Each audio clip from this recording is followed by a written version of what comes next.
Warning. You have entered the rowdiest, horniest, most Warning.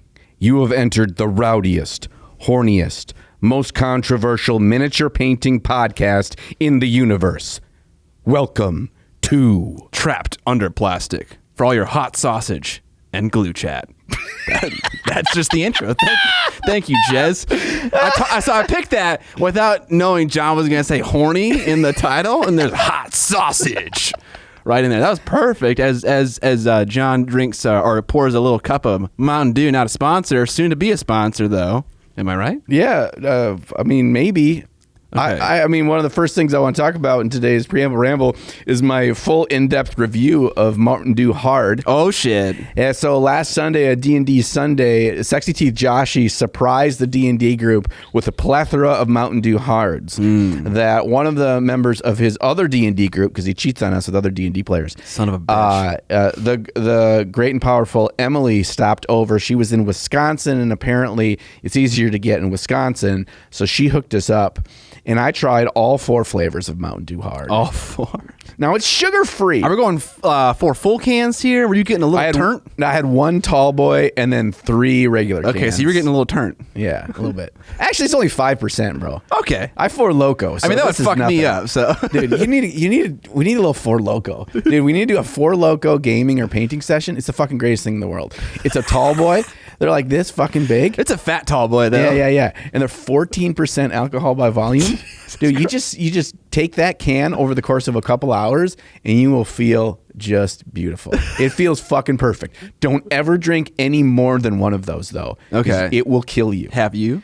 I did 2 one time, never again. 2 cans? Yeah, 2 cans. And in what time period? Like 3 hours. Okay. That's it's scary. Too much. Yeah. It's too much. Yeah. Yeah, you like, because that stuff is like, because it's a combination of like hardcore energy drink plus booze. Yeah. And like your brain gets like someone's like SpongeBob is stepping on your brain. Yeah. And Why SpongeBob though? Because you have this weird little cartoon character that you can see sometimes. Oh. Yeah, like makes you a little bit hallucinations. A little bit. Okay. So anyway, Mountain Dew Hard. Mountain Dew Hard. Now, it's fairly mild in the flavor. So it's not like super sweet and cloyingly like obtrusive. So you don't get gut rot from it. Okay. That was the first thing that I learned.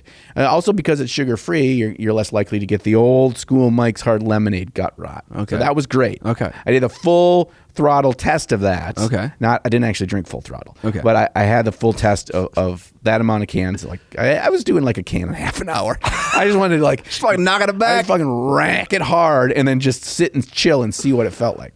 It wasn't that bad. Okay. But you wanted the full experience. So you're just like shotgun. Like, all right, now I'm going to sit here and wait. It's You're yummy. just taking notes like minute by minute, reviewing the process. Yeah, yummy in the tummy. Okay, so it's the flavor is a little bit more subdued because it's sugar free. If you're not used to like diet pop, I hear that it has a little bit of a funny aftertaste to it, but it doesn't really taste like booze at all. Okay. Like if you don't like booze flavor, that like funk in the aftertaste, you like this stuff because you wouldn't be able to taste that at all. Because I'm so used to diet pop, I couldn't taste any of that. It just tasted like regular diet pop to me. So it was a little dangerous there if like someone like did a little swapperoonie on you. Okay. You'd know. Okay, so there's 4 flavors. There's watermelon, there's black cherry, there's Baja Blast, and there's original. Okay, so all 4 have their merits. However, surprising to me, as I'm not a big watermelon fan, watermelon candy and watermelon drink fan, watermelon was my favorite. Dude, I love watermelon candy. Dude, you'd fucking love this and stuff. Strawberry candy as well. Those are my 2 favorites. Dude, watermelon Jolly Ranchers in a can is what this is. Oh, dude. baby. Yeah. Black cherry was number 2. And there's a pretty big gap between 2 and 3. Okay. So black cherry and watermelon were definitely the title holders and they were pretty close. Yeah. And there's a pretty big gap. And then it goes Baja Blast. And then 4th was original. Now, the only reason original was 4th was because it doesn't bring anything exciting to the party. Like, I know what Diet Dew tastes like. It tasted like Diet Dew. But there was a little bit of different flavor in there. I wouldn't necessarily think booze. Baja Blast, it was just pretty weak. You know, because you had the OG of Baja Blast in the 84-ounce TB cup. Yeah. And you know what that's like. Yeah. This stuff was kind of like, oh, man, they watered it down. Oh. That's kind of lame. So there's my, I would recommend, right? I would say Watermelon. I would recommend. Well, the thing is, they come in like 12 packs, the regular cans. It's a variety pack, bro. You get 3 of each flavor, so you can do your own taste test at home and really come up with your own. But the tall boys, baby, you can get them whatever one you want. You just go up in there, walk up, and be like, I want 8 watermelons. And they're like, okay. Do they come like individuals? Yeah, the tall boys are individuals. Okay. So you can just get what you want. All right. If you buy a variety pack, let us know in the Facebook group what you think is the best flavor. Yeah, and there's already been people have been this has been heated discussion. Heated in the Facebook discussion of flavor breakdowns and likes and dislikes. And I think that watermelon and black cherry are kind of universally thought to be the best ones. But I'd like your opinions as well. Okay. PPs. Hold on. Does it replace Diet Dew and vodka for you? No, it's not nearly strong enough. All right, that's fair enough. Okay. Or Diet Dew and bourbon. I have a question for you. Yeah. My wife tells me that I overact about 2 things in life. One is static electricity. You overreact about static electricity? Bro, I become a bitch when like there's someone who's like, I'm fucking charged up, bitch. I'm gonna touch you. I'm like, ah! I'm out of there, dude. Now the second thing I have to ask you about is, so you know sheets and beds, right? You got flannel sheets, you got normal sheets. Yeah. When you get into bed at night, and it's, I don't know if you sleep naked or I sleep with like boxers on sometimes. Sometimes. It's a long story. Okay. I really don't like how fucking cold the sheets are. And sometimes I will like pull the sheets down and rub the sheets with my hands to like warm them up. Or I'll get Bullet to like sleep on my half of the bed for like, 5 minutes. Yeah. And then I'm good. Okay. Do you hate that crispiness? Doesn't this like create an inner controversy inside your own brain of the things you hate the most because you're rubbing the bed and like building up static electricity? Yeah, that's a problem. Yeah, it's a problem. I've never thought about it yet, but yeah, that is definitely an issue. But so here's the thing. My wife is like, I like it. She's like, she's sitting in the basement, like maybe watching like a TV show. She gets nice and warm. She gets in the bed and it's like kind of cools her down. Sheets. But to me, it's like I'm the right temp right now. I don't want to lie on ice cubes for 15 seconds. That's what it feels like for like a little bit of time. So you think about this? Is it an issue for you? This is a thing. Okay. It's a whole thing in my bed as well. Okay. Because I am Amber in our marriage and Sarah's you. Okay. She has a heated blanket that she turns on even in the middle of fucking July. She pre-bakes the oven? She pre-bakes the oven. It's only on her half of the bed. But that shit ain't scientific.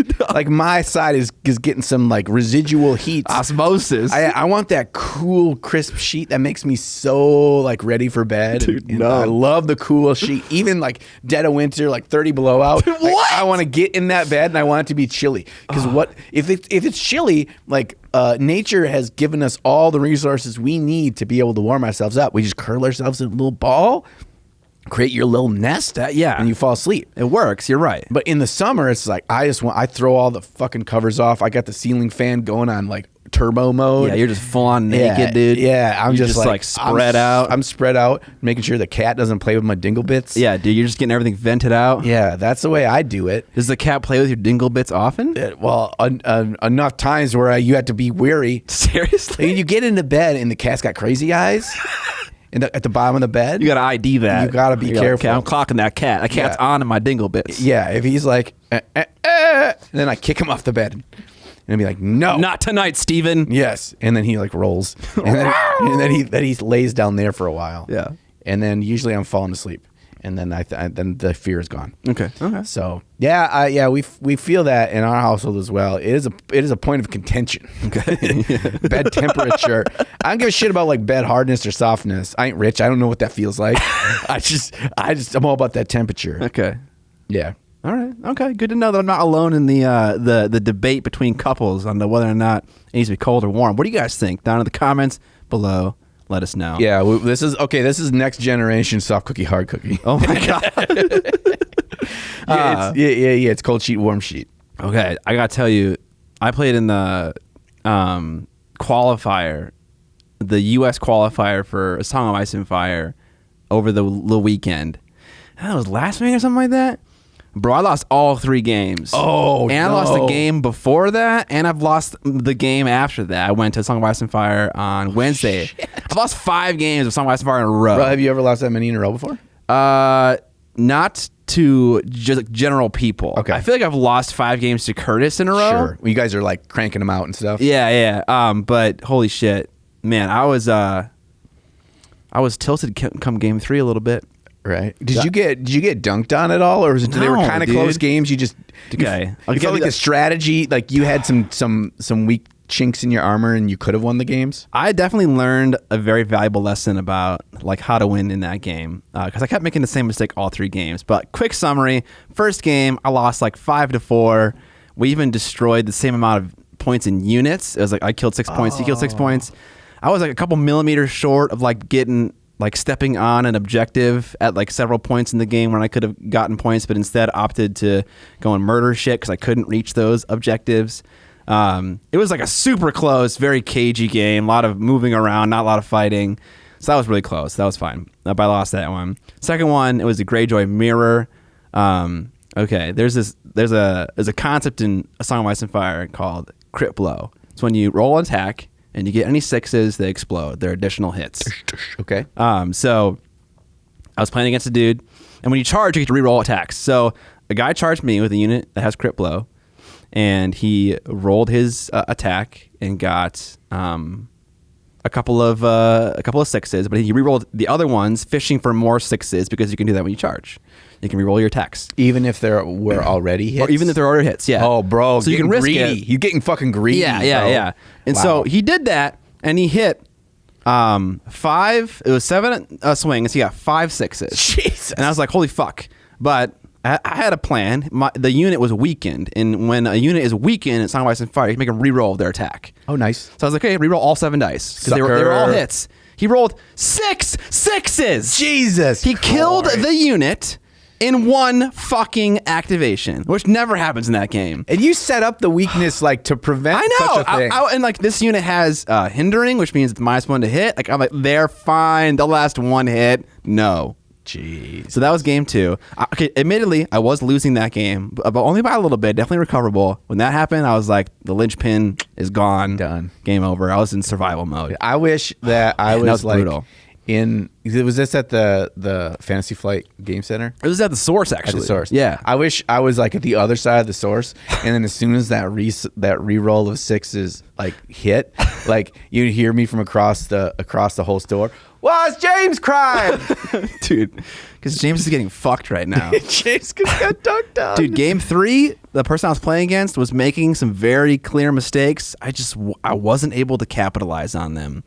I was like just tripping over myself constantly. Bro, you were in the O2 bracket, and I was fucking. I was tilted at that point. Oh no! So you gotta quit the game, basically, right? Is that the TLDR? No, I didn't quit. I played it out. No, I mean you're gonna quit the game forever. Oh no, never. Never. No. Never is a long time. Yeah.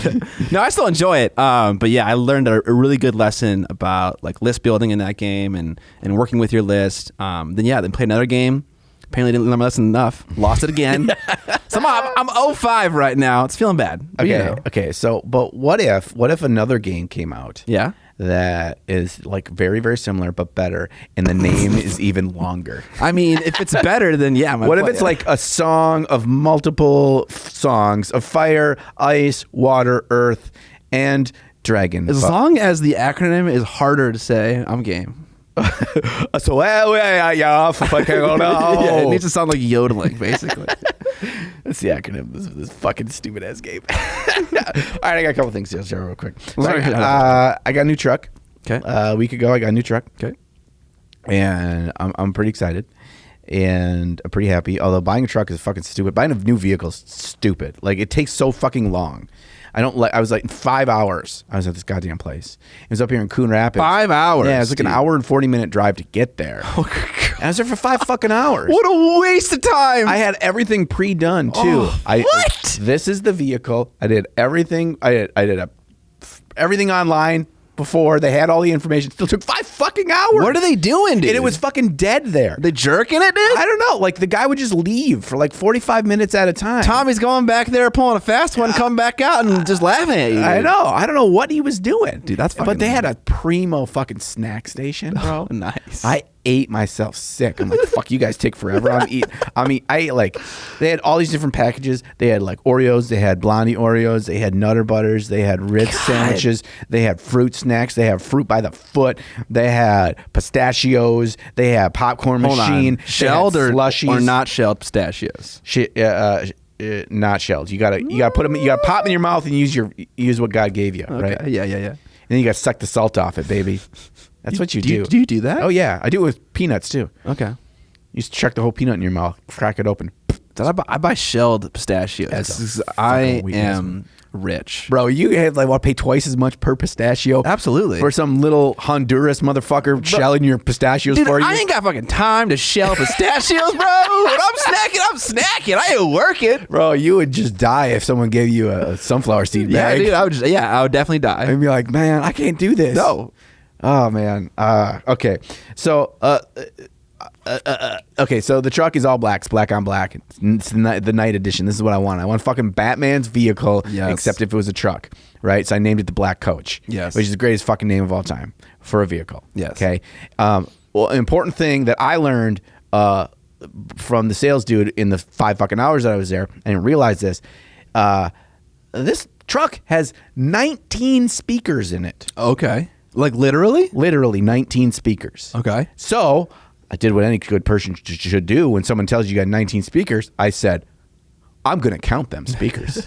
You did? Because I thought he was fucking lying to me. Wait, in front of him? Yeah. He was sitting there. He was sitting in the truck and he's like showing me all the features and everything.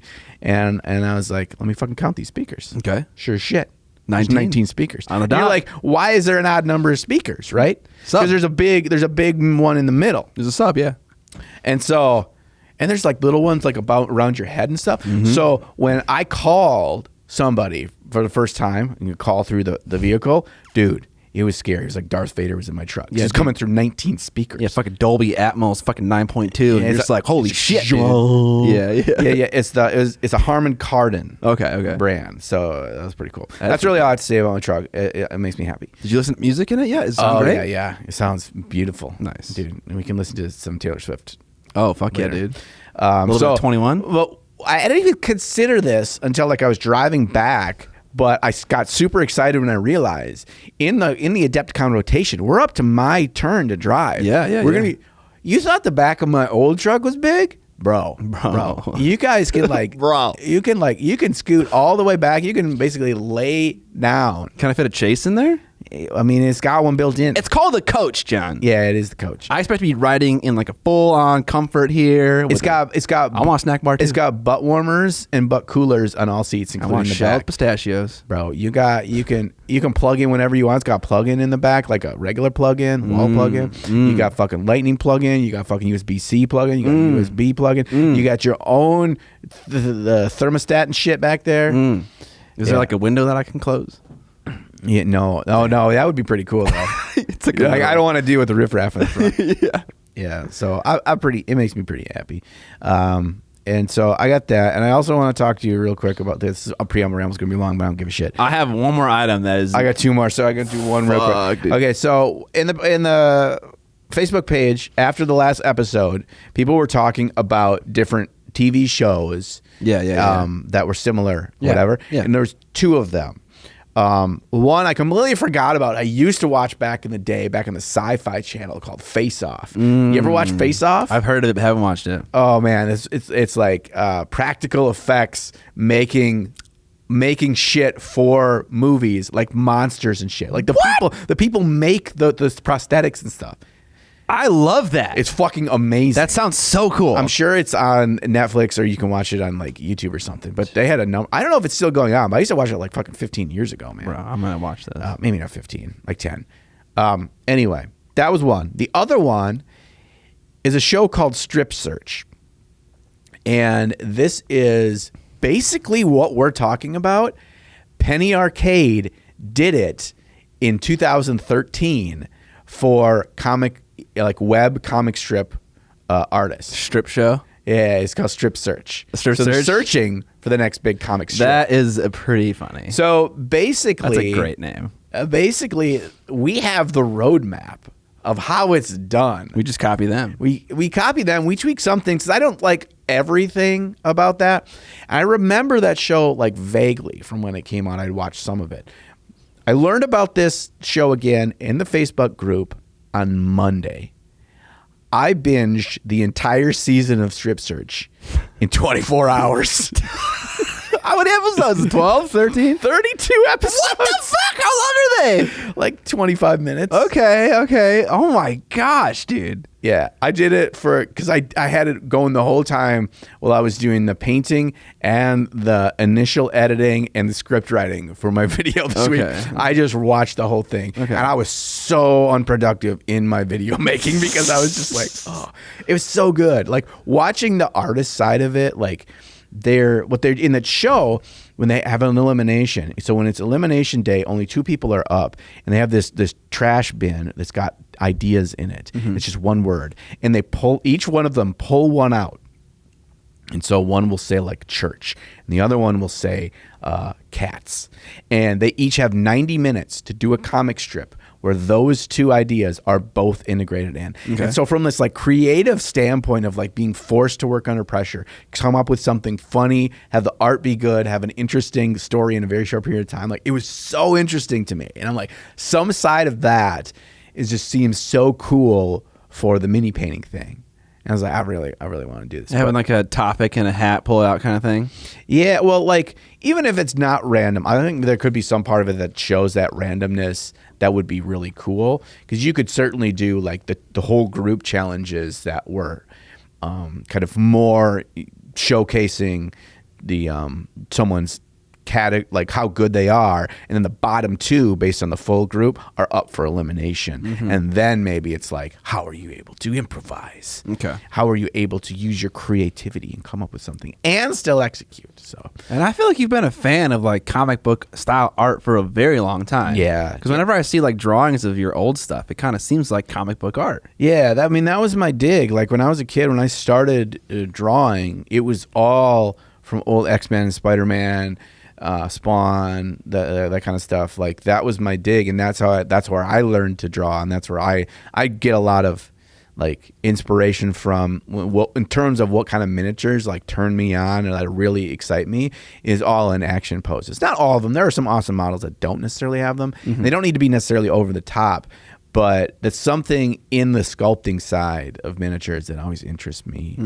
And like in doing my last video where I had sculpted that Chaos Knight thing, like it doesn't have a big, crazy Spider-Man Wolverine pose, but like there is the parts that really excited me that I spent my time on and really wanted to get right was in the pose, in the weight. And so it felt more intimidating and like visually appealing. So, I got some comments in the video of people saying like, man, you seems like you really like this. You should look at doing sculpting. And I was like, gosh, I better, if only there was a really seasoned, well-known sculptor of miniatures that I could get under their tutelage and like learn how that they do that.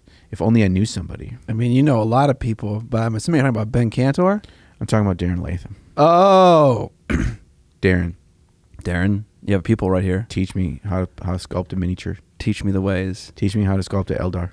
Yes. And then I'll do an Eldar, but then I'll just put a whole bunch of dicks all over the shoulder pads.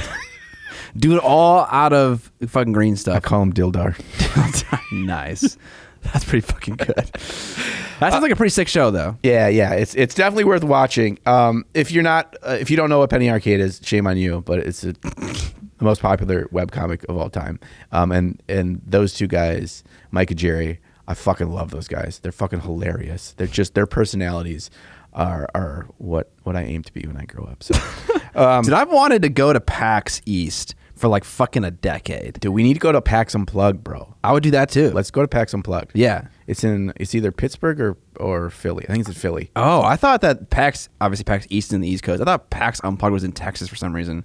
It doesn't matter where it is. I'll go to it. But it's like all the greatness of the regular PAX, but it's also more of a focus on the analogous, not the virtual. Still got video game stuff, but it's like more on board games and war games and RPGs. I'm into that. Card games too. All right. We can go there. Maybe we can bug them to like make us do something on the internet together. Okay. Wait, so if you had to learn one new artistic talent, sculpting or drawing, like MMA. you already know how to draw, kind of. But like, if you wanted to deep dive into a topic, which one are you gonna pick? If you only got time for one. Sculpting, okay. because I feel like I'm good enough at drawing already. That's fair. I'm totally not. I'm just saying, like, I feel like if I wanted to do that, I feel like I could do that. But like, sculpting is so foreign to me. Like when I had a conversation. Oh gosh, I'm blanking on this gentleman's name that had been a sculptor at Games Workshop when I was over there for the event. And I was sitting in Bugman's one night, and he has been a sculptor at Games Workshop for I think like 25 years, and just the kookiest, craziest dude ever. And I just picked his brain on all sorts of shit, and he was like just so excited to talk about everything he did, which I felt really weird. And I feel really bad that I can't remember his name, and Darren's gonna be like, "You idiot!" But he was telling me about his tools, and he had pictures on his phone of his tools, like when he did everything in green stuff, because now it's all, CAD and all that kind of shit. But he still has like this little pencil box in his desk that is his tools, and they're all handmade. So nothing is like something you can buy. And he's like, it's 2 tools. It's like you could craft any miniature from Warhammer with these 2 tools. And so I'm like, oh, what the fuck? Yeah, and this is like, I can't tell you what the tools are because I can't give away those trade secrets. And also, I don't remember. But they were pretty basic. But there's like some certain really specific things of like curves of a needle and then pounded flat on the end. And then one's like a little ball with a thingy and a corkscrew. And it's like really weird, but it's like perfectly formatted. Handmade tools, modified. Everything was handmade. John, I got to say, you are built for a podcast. I asked this man a question, and he just breaks out into a story. I fucking love it. I'm sorry. Right, you got one more thing. Yeah, I got to strip down, though. Yeah, you're getting a little warm. No. The Preamble Ramble has to do with what I'm wearing. Oh, no. Is this a Mountain Dew shirt? Is it 2 Mountain Dew shirts? What the fuck, bro? Bro, why didn't you call me and say, yo, let's get in line for this shit?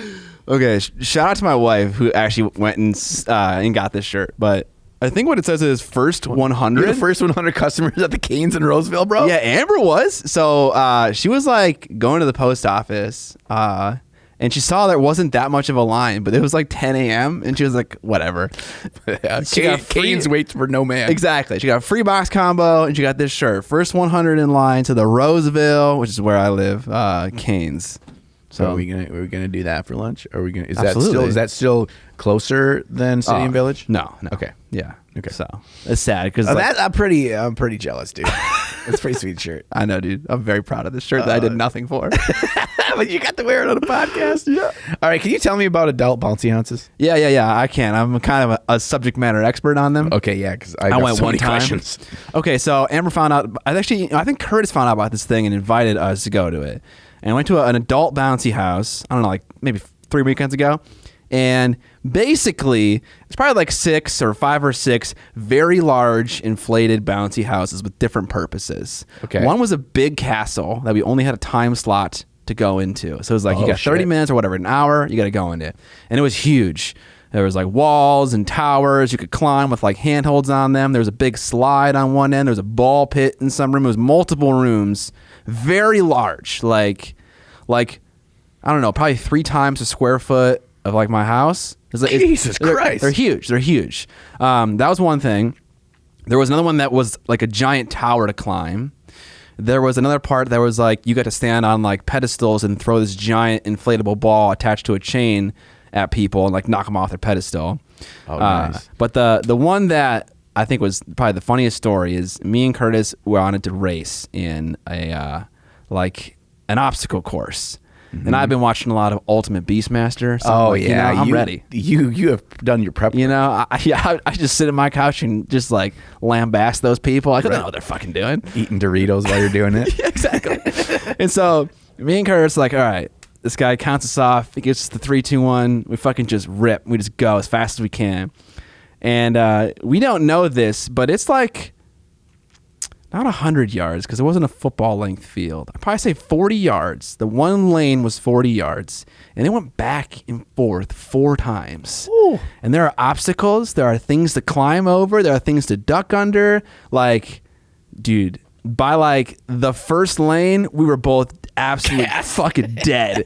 And we're just like rolling around, like army crawling, like I can't make it. And so then it was kind of just like crawling. And part of the reason why I got like this like rubber burn on my knee was because like the last like hill to climb, I got on top of it and I just threw my entire self over the edge.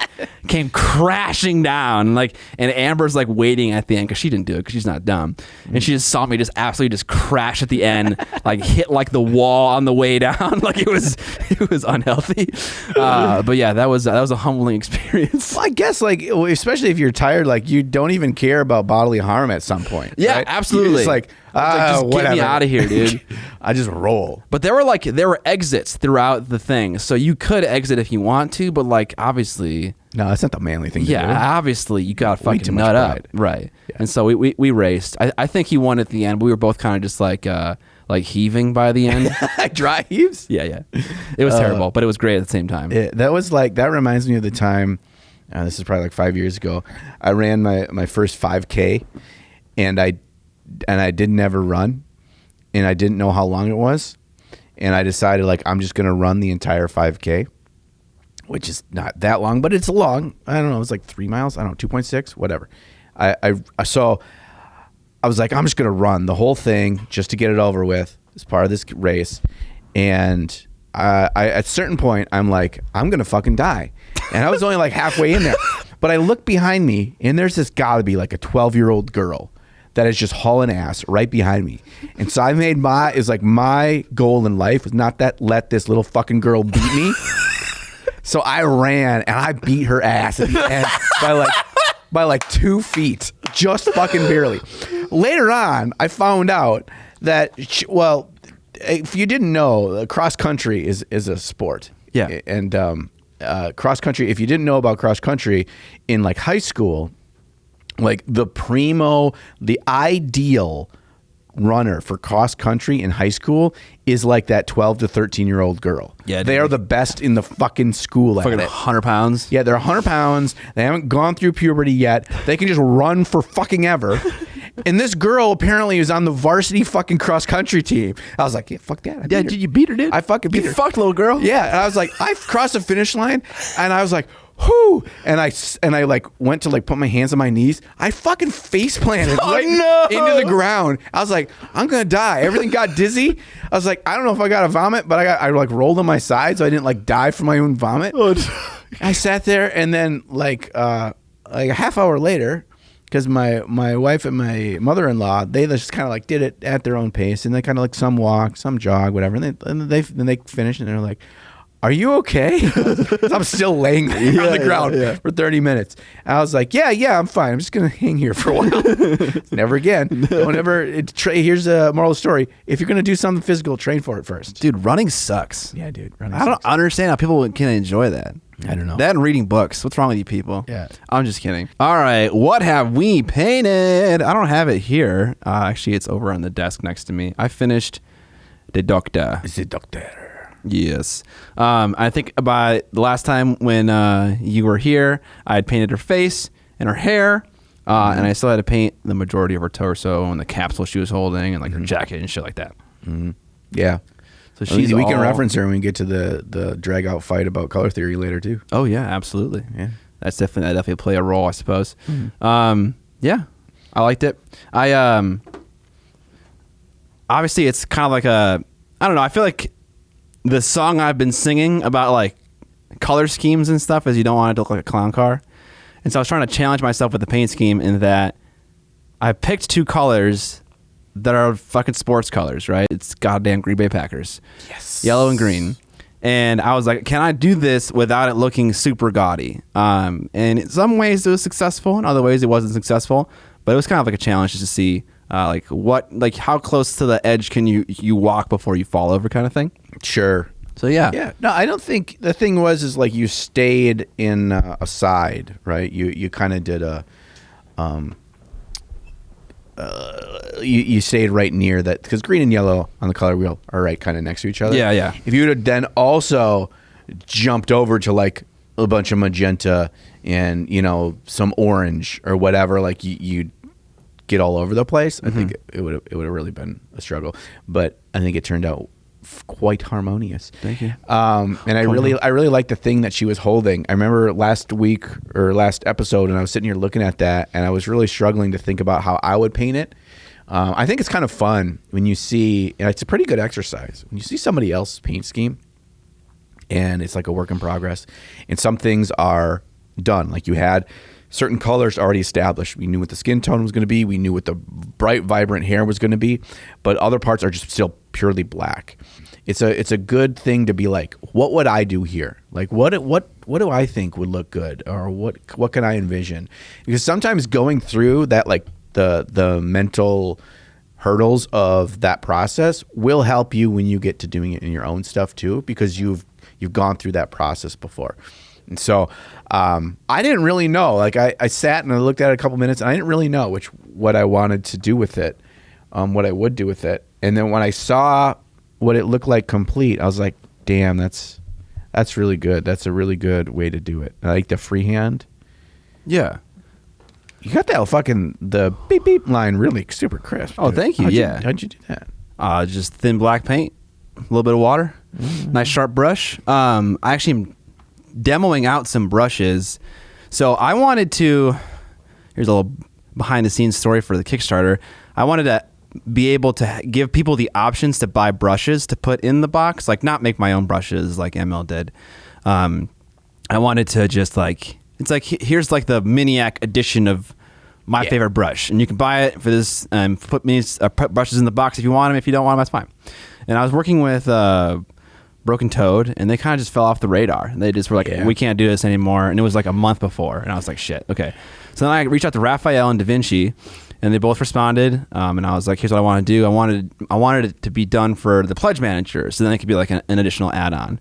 And man, they both really dragged their feet sending me samples, so then that didn't happen. But then I got them, I don't know, maybe like 2 weeks ago or something like that. And I've been trying out a bunch of different Da Vinci brushes. I got like 4 different varieties in sizes 0, 1, and 2. And so I was trying them out while painting this bust. And yeah, for that little thin line, I had like one of their longer bristles that was just like not many, so it wasn't like a fat belly, but it was like really long and razor sharp. And I just, nice thin paint, blow right off. If you have the length of the bristles too, that can help you for that kind of a work, because it's not just like a really sharp, tiny brush that there's just not any place for the paint to be stored. You know what I mean? Yeah. Like you can draw a thinner, longer line before you kind of run out of gas. Yeah, there's that, but also a short bristle telegraphs any kind of motion your hand has, because it's like right there. A longer bristle brush will kind of like almost filter some of that motion out, because there's more distance between you and the end of the tip. Oh yeah, that's simple physics. Yeah. Also, the stiffness of the bristles matter as well. If it's stiff bristle, then it's going to do the same thing. If it's more loose, like which the ones I was using were pretty kind of like not loose. What's the opposite of stiff? How's this? I don't know what words are right now. Bouncy. No, it was. Yeah, it had more give to it. And floppy. So, yeah, it was floppier. It was floppier. And so yeah, you can get nice straight lines if you start out good. I just envision like a giant cartoon length one where the bristles are like a foot long and the handle is like 4 inches. You're like a foot away from the mini, and you're just like, woo. Yeah.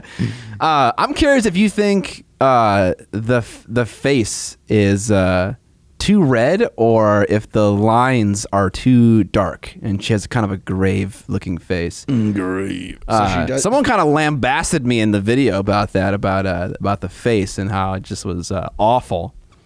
Really? They said it was awful, huh? Okay. I don't know exactly what it was, but they did criticize there's too much red. I do not think there's too much red. I feel like you can almost never have enough red. Also, it's a complementary color to green, so it really you want that to be present. And then like the lines on her, like on her face, like on her smile lines, under her cheeks, they're too dark. They're too well defined for a female face. I don't know. I think maybe there's a little bit of truth to that. She's quite, the sculpt is quite cheeky, and I don't mean like in the British slang cheeky. I mean, she's got very chubby cheeks. Okay. Like they stick out a lot. Yeah. And so I think because of that, you're going to have more natural shadows that are going to cast on that underside. Mm-hmm. I don't think it's too much. Okay. I think the fact that you have it darker on the side that's in shadow compared to the side that's in light is really well done. Thank you. Yeah, I think the only issues that I have with the face have nothing to do with the paint job. I'm not a big fan of the sculpt of the face. I don't hate it, and there's a lot of parts of it Is I it like. just because of the wink? Is that it? Because I really like it. Oh, the wink is terrible. Like, it bugs the hell out of me. It really bugs the hell out of me. And I think probably it all kind of comes from that, because that influences so much of how the shape of the face should work, and it's not there. Dude, I kind of wonder if you had never said that in the first podcast, if literally anyone would have said it. Because on my Instagram post and on my video, maybe like 5 or 6 people brought up the wink thing, and I'm like, because I can't really notice it, but you noticed it, and also Ben Cantor noticed it without any like mentioning. Like he clocked it immediately. Yeah, but I mean, honestly, I would rather just have her other eye open. Yeah. And I guess you could maybe paint it like that, but you'd have to do probably no, because she's got really nice sculpted eyelids on the other eye. And maybe I could paint her to have like more wrinkles to make it look like she is winking, yeah, you know. That's interesting to see how much you can really affect something like that. Yeah. Because you'd probably have someone like on the side of the eye. Yeah. And that wouldn't be that hard, right? And then up on the smile lines. Yeah, I'd have to like look at a winking face or something Interesting. Yeah. All right, that's me. All right. What'd you paint? I painted some stuffs for the video that just came out. Well, it'll be in the past for you guys, but the one that just dropped today as of the recording of this. And that is really kind of showcasing and trying to define my speed paint when you just want to get stuff done. You just want to have some fun. It's okay to be lazy. But really kind of figure out what are the steps that you really still need and what can be thrown away. And also give yourself a position. When you're done, you could do more steps to very easily add more steps on top to really push it even further. And that was the system of painting stuff for like board games or like giant units of stuff. It's a pretty simple process, but I think like I've over time I've refined it a little bit, and I found what I like and what I don't like. But I did have a bit of an aha moment when I did the dry brush method, and I started to integrate some more wild colors in blue, a really rich purple, going up to ice blues, and then using like magenta for an oil wash. Really felt like you're adding enough color depth by still basically painting the entire model one color. You're not painting any of the features. You're just painting the whole thing one color. But if you add enough weird color depth to it, it's almost like it doesn't matter. Part of that was kind of the model that I chose was like a ghoul thing, but he did have pants on, and there was also the terrain that he was on, and painted the base all the same, and it was a sculpted rubble with a headstone and stuff. And it just like I just felt it looked nice. I don't know. The ghoul? Yeah. I think the ghoul looked especially nice. I watched the whole video. Because like the ending color you had was like, that's ghoul skin, basically, right? You slapped some contrast paint on his pants. That's a beautiful finished model. Yeah, and that's what kind of came to. And I actually, throughout the process of that video, I realized like I liked the dry brush version more. It would take more time, but not a ton more time. Yeah. And I think also I was trying to ask myself, like, do I like it more just because I like the depth and the interest that I did with it, more than just going a straight sepia? Because that's what my buddy wanted for all the heroes. He wanted them all in like a sepia tone. Oh, that was kind of like a commission paint job? No, it's just like, it's a game we're gonna all start playing, and he's like, would it be cool, whatever? And I was like, it's actually kind of something cool that I'd like to do for a video. So I offered to do it. Cool. And I was like, well, we're starting to play this weekend anyway, so I'm like, let's knock it out. And they did turn out well. I think like certain aspects of the zenithal with an airbrush, you don't get to pick out the crisp edge details like you do with a dry brush. And I tried to bring that back at the end with the final dry brush stage, and it did work. It did work pretty well. But they're also kind of hard to photograph. I found like the zombie photographed much better than the CPU ones. And I should have brought some with so you could kind of see them in person. I feel like you say this every single time. I do say it every time. I do say it every time. And I had those sweet Cobalt Keep boxes that have the magnet base that I can like. Oh I could transport them easy enough too. Do they have magnets in the bases? No, but I could add some. But that would be an extra step that I'd have to do to magnetize anything. Oh man, these are fucking recliners, bro. Dude, you know they're recliners, bro. Now I do. These chairs are recliners for all you audio listeners, and I just realized this. So yeah, that's what I painted, and I was happy to just kind of like have fun and to push the people to be like, dude, this is going to tie into our main topic today. You need to quit fucking worrying about everything, man. Yeah, I definitely agree with that sentiment. And I was just like, fuck it. Like, there's no excuse to not paint stuff. You know, if your excuse is, I'm not good. If your excuse is, I don't have the tools. If your excuse is, like, I don't know, a color scheme. If your excuse is whatever. It's like, hey, look, it was like 14 minis, and it took me an hour and a half to do all 14 minis. And that included, like, no kidding, like 45 somewhere between 30 and 60 minutes where I just let them sit where that oil wash is drying. Like it's like, and you're watching strip show. Yeah, and I'm watching strip show the whole time. I'm watching TV the whole time while I did that. It's like, it's pretty no brainer. It's more about like, I think a big thing is like people feel like they don't have confidence that they're going to, they have no confidence and they feel like they're going to ruin it. Yeah. And so it's like, sometimes it's just like showing people that like, here's like 4 steps and it will look good at the end, and none of the things I'm doing are difficult at all. And that was kind of my theory going into the video that I want to hold true, is like make nothing seem overly difficult, show that it's just about executing the right steps at the right time and it can look great. Yeah. Today's video is brought to us by Mateo. Mateo, as you may or may not know, is the creative force behind Durgin Paint Forge, and he's also a fellow YouTuber, and he's got a new campaign called Adventures of Inneath, and it's coming to Kickstarter, baby. This campaign features a whole slew of 75mm display miniatures exploring a diversity of subjects. There are classic fantasy minis like the Dwarf Lord, the Mercenary Orc, and the Elf Knight, but also fun and relaxed minis like the Little Adventurer having lunch with a robot companion, or the Elf playing cards with fairies. I own and have painted one of Mateo's models before, and I got to say, the quality, the detail, I just freaking love them, and that's God's honest truth, not just because he's paying us to say this. And what he does is he takes like classical tropes, things that you're going to visually be familiar with, but then he tweaks them just enough to make them interesting, make them unique, make it feel like this character has a whole story and is a part of an entire world, and I just love it. Yeah, my personal favorite model that I backed from the campaign is Quicksilver.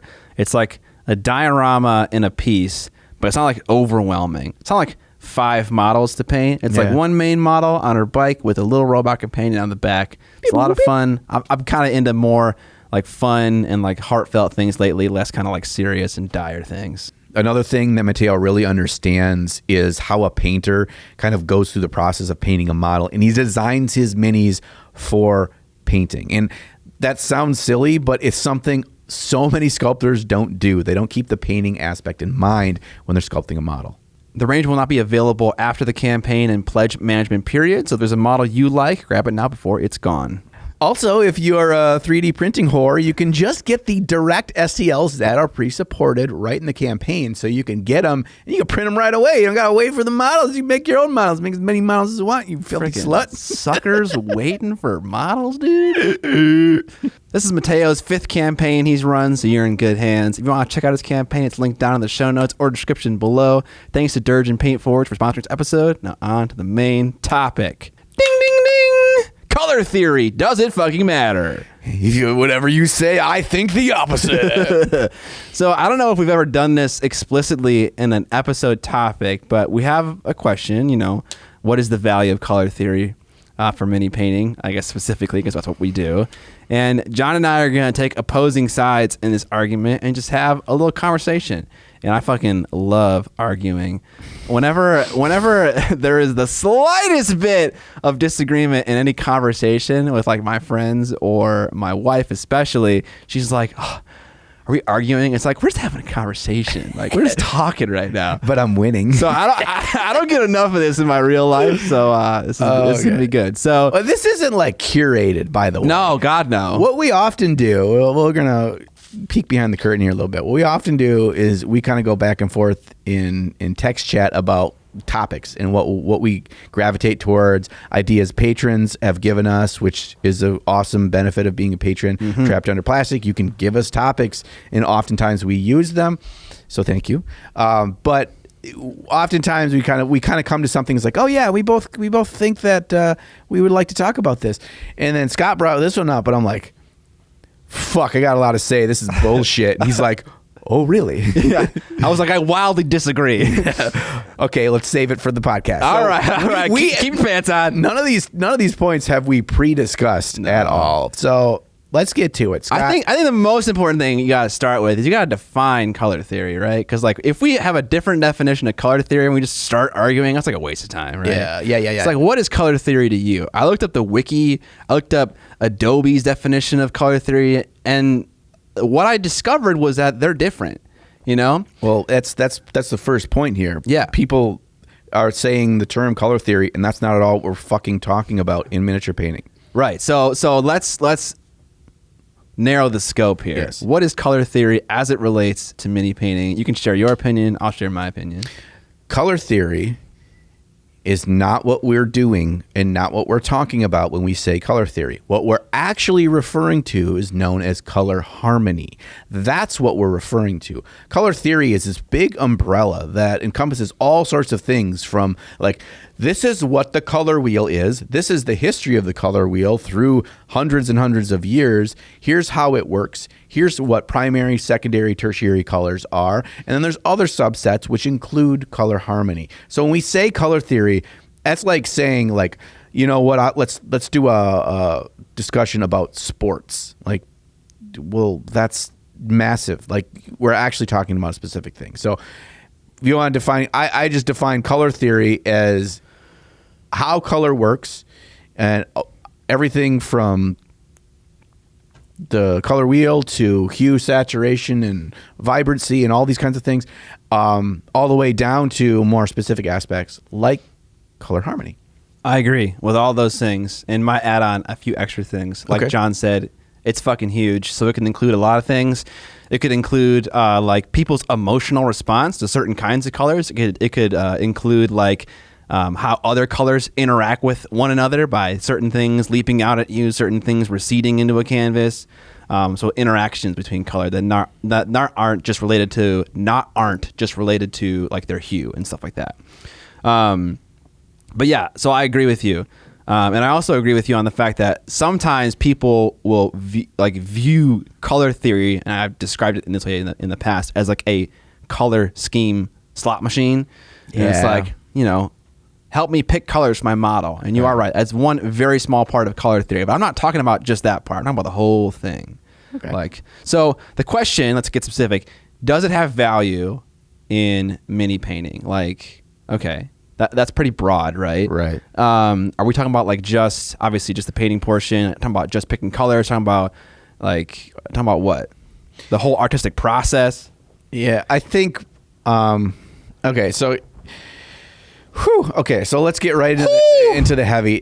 My main point here of today is it's mostly bullshit, and here's what I mean by that. I'm not saying that color theory, color harmony. Because that really is a main part of what we're discussing when color theory is brought up in miniature painting. It's often referring to color harmony. And here I'm gonna give a real quick definition from this website of what color harmony is, so we're on the same. Color harmony specifically? Harmony. Okay. Yeah, this is what color harmony refers to. Just so you guys know what I'm talking about when I say this. In visual experiences, harmony is something that is pleasing to the eye. It engages the viewer, and it creates an inner sense of order, balance in the visual experience. When something is not harmonious, it's either boring or chaotic. At one extreme is the visual experience is so bland that the viewer is not engaged. The human brain will reject understimulating information. At the other extreme is a visual experience that is so overdone, so chaotic, that the viewer can't stand to look at it. So you're looking for harmony, so people are engaged, they're interested, and they feel connected to your piece. And there is some kind of touchy-feely stuff into that. So that's what I mean when I say color harmony, so we're all on the same page there. But color theory as a whole I think, is one of those things that we spend way too much time worrying about, and we do that instead of fucking painting. That's my problem with color theory. And we spend so much time trying to get everything, all the stars aligned, and color is a main part of that, that we don't spend enough time just doing and having actual learning experiences around that. So that's my main point for today. Okay. And I can't possibly see how you could argue that. But I mean, that's not the question. yeah. So I'm saying it doesn't have, does it have value? Of course it does. Of course it has some value, but I think that we quit putting it on a pedestal of like it's what makes you a good painter or not. Okay, yeah, I totally agree with that. Stop putting it on a pedestal. It's not going to help you do anything. It's only going to help you if like you're kind of in the driver's seat in the first place, right? It's like it's very suggestive. It's very helpful if like you need to make maybe a micro decision on a paint scheme and like you're like, okay, I'll consult this like one framework of ideas that I can consult to make this color choice, right? And there are other frameworks you could consult, like what you what you personally like, things like that, what other people have done, and their art, all kinds of stuff. Yep. So here's my overarching thing, and it's very similar to when I argue with display painters about whether or not we should have a scoring rubric for painting competitions. It's like whether or not you think color theory is a thing, color theory's a job is to attempt to describe a system that describes what looks visually pleasing, right? Like more like making rules to follow in a way. Well, color harmony does, not color theory. Yes, you are correct. Color harmony. Yeah. And it's like, okay, it's like you might say that's bullshit, and then you're going to go out and try to paint a model and try to make it visually pleasing. And it's like you are probably going to obey certain things in color theory in your attempt to make that model look visually pleasing. Similar for a painting competition, it's like, I don't want to use a rubric with scores on it because that's not what art is. And then you're going to sit there and tell me that one model is better than the other, literally quantifying the paint jobs. It's like, you can say that it doesn't exist, or you can say that it's BS, but you are going to do it because it's intrinsic to the process of painting. Mm-hmm. That's my thesis statement. Okay. So to summarize for my smooth brain, you're saying that color theory, I guess color harmony, color harmony, I want to call it that. Yeah. Color harmony can be quantified on a scale. Well, they try to. Sure. Yeah. Sure. For better or worse, just like things like smoothness, crisp details, contrast, whatever bullshit you want to say, is also categorized as better or worse on a scale of 1 to 10 or whatever imaginary thing. Mm-hmm. So if we're doing that, we can also do the same for color harmony. No, not necessarily. It was just a metaphor. Not a metaphor. It was an analogy in that it's the same thing is happening in both places, right? People say, I can't quantify art, and then they do it. Like it's unavoidable. People might say that in this argument we're having that color theory is bullshit and that I'm just going to ignore it. And then they go and they use tenets of color theory to make their choices. Sure. So it's like you can say that it's non-existent or not valuable, but a lot of times we use like the helpful like tips or like suggestions that like color harmony and color theory suggests without even knowing it, because color theory and color harmony is defining like a system of what looks good and what looks bad in a way, and we gravitate toward that as humans because color theory is like almost like a like perspective of what humans think looks good in art. Sure. Right? And so obviously we're going to naturally gravitate toward that because it's defined by humans. Well, so it's like, I think I think the what we're coming to a head here on is I think that the way I look at it is you're not having to consciously go through a series of steps and reference a book or whatever. Yeah, no. A lot of it is subconscious and it's natural, and it's us paying attention to our world environment, because a lot of what makes color harmony doesn't make sense from a scientific standpoint. Let's hear it. What's an example? Color harmony in nature. Color harmony in nature does not use a triad system, does not use complementary colors, does not use analogous color schemes, but that's still harmonious. So you can have colors that seem to be completely clashing, but when it's found in nature, it's harmonious. So, in theory, that opens up the perspective of what's considered harmonious vastly and not quantifiable by scientific means. It is in some ways it's nature's version of chaos. Nature isn't in a world of order. Things happen for a variety of reasons that we can't comprehend or we don't try to understand. If that's the case, then I think to say that, well, you have to give props to color theory or color harmony because you're using it whether you know you're using it or not is kind of a cop-out, because you're really forcing that color theory or color harmony is so important and that it naturally happens. Well, of course it naturally happens, just like I naturally breathe. But that doesn't mean that because it's happening organically that we need to also then put a whole bunch of conscious focus on it as well. Because if it's happening organically and we use some basic tenets, and I'm not saying you don't, I'm not saying you don't learn from those.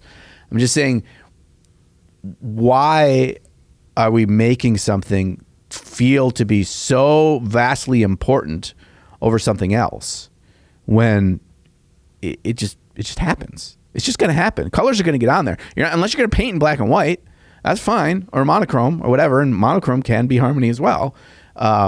So are we using harmony here just to like say a good paint scheme or a good color palette? Is that we're defining harmony? I guess at its basic level, okay, as my definition was something that's pleasing. Okay, it's not boring and it's not chaotic and kind of obtrusive to look at. Okay, are you thinking differently?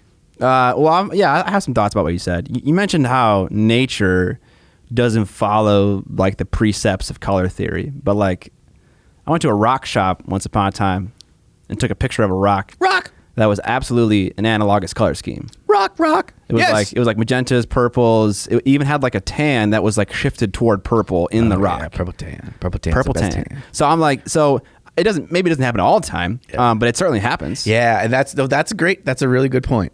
And the point is that nature follows all the rules and none of the rules. So you will find wonderful examples of complementary color schemes in nature. You'll find analogous color schemes. You'll find a triad that fits just right. And you'll also find shit that should, especially if you look in like crazy tropical birds and you look at crazy flowers, you'll find shit that shouldn't go together. And yet somehow it's really interesting and really beautiful and harmonious. Mm-hmm.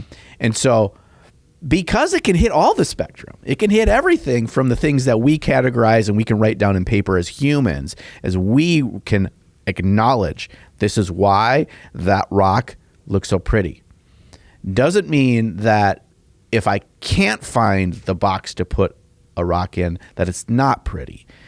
So just because our human brains can't find the order that nature isn't making plain to see for us doesn't mean that it's not harmonious. Okay. And if that's the case, who's to say whatever 4 fucking colors you grab at random out of a box aren't harmonious? It's more in your execution of those colors, the use of those colors, than it is actually the fact that there's a color that is wrong or right. I mean, but isn't that still color theory? Like how you execute a paint scheme, how much of a color is represented on a model, where it's represented on that model. Isn't that all color theory? Because when I was reading Light and Color, the book that you gifted me so kindly. Color and Light, yeah. Color and Light, my bad. It talks about like color placement, like how when you put a small red chip inside an ocean of green, that red chip jumps out at you. Yeah. And stuff like that. So that is quantity. It's also placement. You know, it's kind of everything. And how the colors work together. Yeah, absolutely. It can affect how your eye sees those colors. Right. So wouldn't that also fall under the umbrella? The execution of that palette as well? Yeah, execution. And maybe that's the biggest factor in terms of how we as artists can really affect things, is how we actually apply what we have at our disposal to the miniature. And that's the exciting part. And I agree with you. I think we're making a discovery right now. Yeah. And is that, I think you are right. People tend to focus more on color selection. Yeah. not so much How execution. many fucking apps and websites are there out there that will like, it's like you throw in a color or like you just go through a bunch of pages and it like gives you little swatches. Yeah, it's like 3 colors, 5 colors. 5 squares that are all giant and the same. And like a color scheme can look, I don't know, probably awful in that format. But then when you execute it, it can look really good. And vice versa. But you made a point that I wanna like talk about that I think is pretty valuable.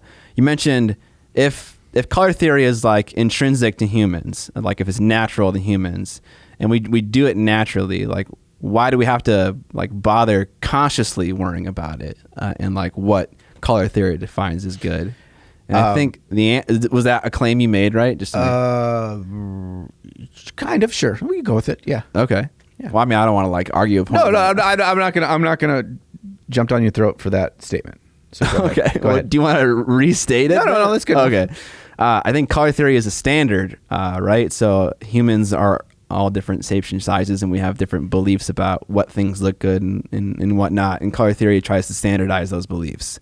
And so there are going to be times when maybe you believe something that is air quotes wrong, and you can look to a standard that is defined in a way that's supposed to represent maybe like the average human being thinks looks good, or like a set of people that you are supposed to trust, aka the big powerful artists that define this in the first place. Yeah. I'm just making things up, but that's what it is. It's a standard. Yeah, that's really weird too, because it's like, oh, this is, it's like common knowledge that when you have green and red together, they look better together than red and blue, because they are complementary. Green and red are complementary colors, and it's just kind of like, what is somebody says that? But it's kind of like this weird hardwiring in your head that in general people find those colors more harmonious to look at, they're more pleasing to look at, they feel like they should go together. And it's the weird part is when you like try to quantify that. How do you quantify why red and green look better together than red and blue? Like, well, but not in all examples though, because sometimes if you use almost like a kind of like a pinkish rusty color next to a navy blue, that actually looks better than fucking Christmas colors. Like, kind of, yeah. You know, it's like it's like this giant fucking spectrum, right? And there's so many variables so far outside of our control. And I guess this is going back to kind of my key point. There's so much to it, and there's so much our human brain we can't comprehend why it works or why it doesn't work, that why are we focusing on the macro so much? I wouldn't. What I would do is like find inside of you is like, what inside of you tells me this armor of the Space Marine should be? What color excites me? What color am I like, or I see, get inspiration from for something else? And then don't worry about fucking color theory. You're like, I decide I want burgundy. Okay. But now that you know that, now color theory can have some value. Color harmony and understanding it, or willing to investigate it a little bit further, will have value. I think that's the micro. At the macro, I think it's not worth losing sleep over. Yeah. It's helpful to have a common language to discuss things. Yeah. Because like a lot of people use the word hue, vibrance, light, dark, value incorrectly. Value and hue especially. So it's like if we have a common language to speak across, like I can describe like the color of this green to you better than I wouldn't otherwise. But also another thing that I'm not totally sure on is green and red are complementary colors because they are on opposite sides of the color wheel. So is yellow and purple. So is red and orange. The word complementary here, does it actually mean looks good together, or does it mean is it just an art term to describe like two colors position on a color wheel? So I don't, because I kind of disagree. I don't think green and red look good together, especially in two large blocks and a little color palette swatch, right? They look bad together to me.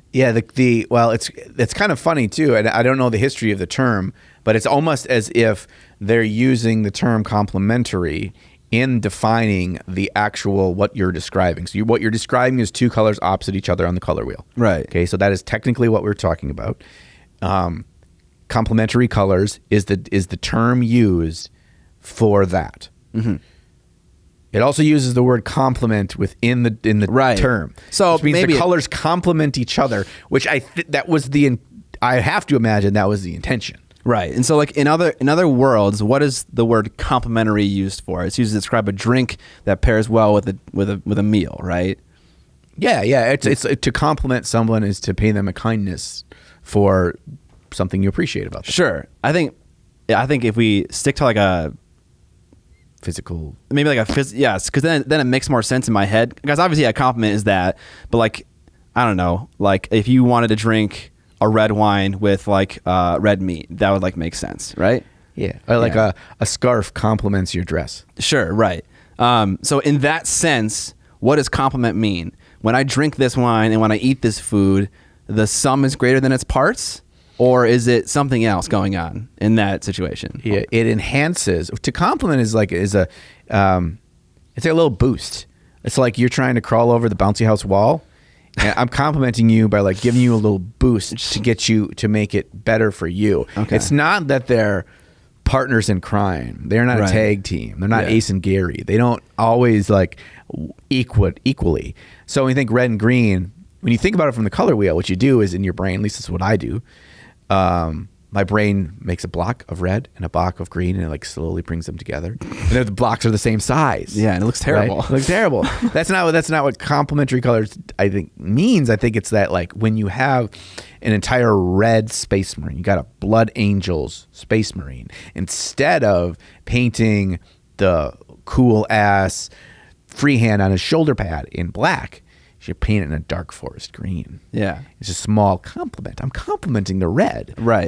It's a tasteful inclusion, right? Yes. So this is okay. This is actually a grievance that I have about color theory is that maybe that word is incredibly misleading, and it's like it's also very easy to like understand.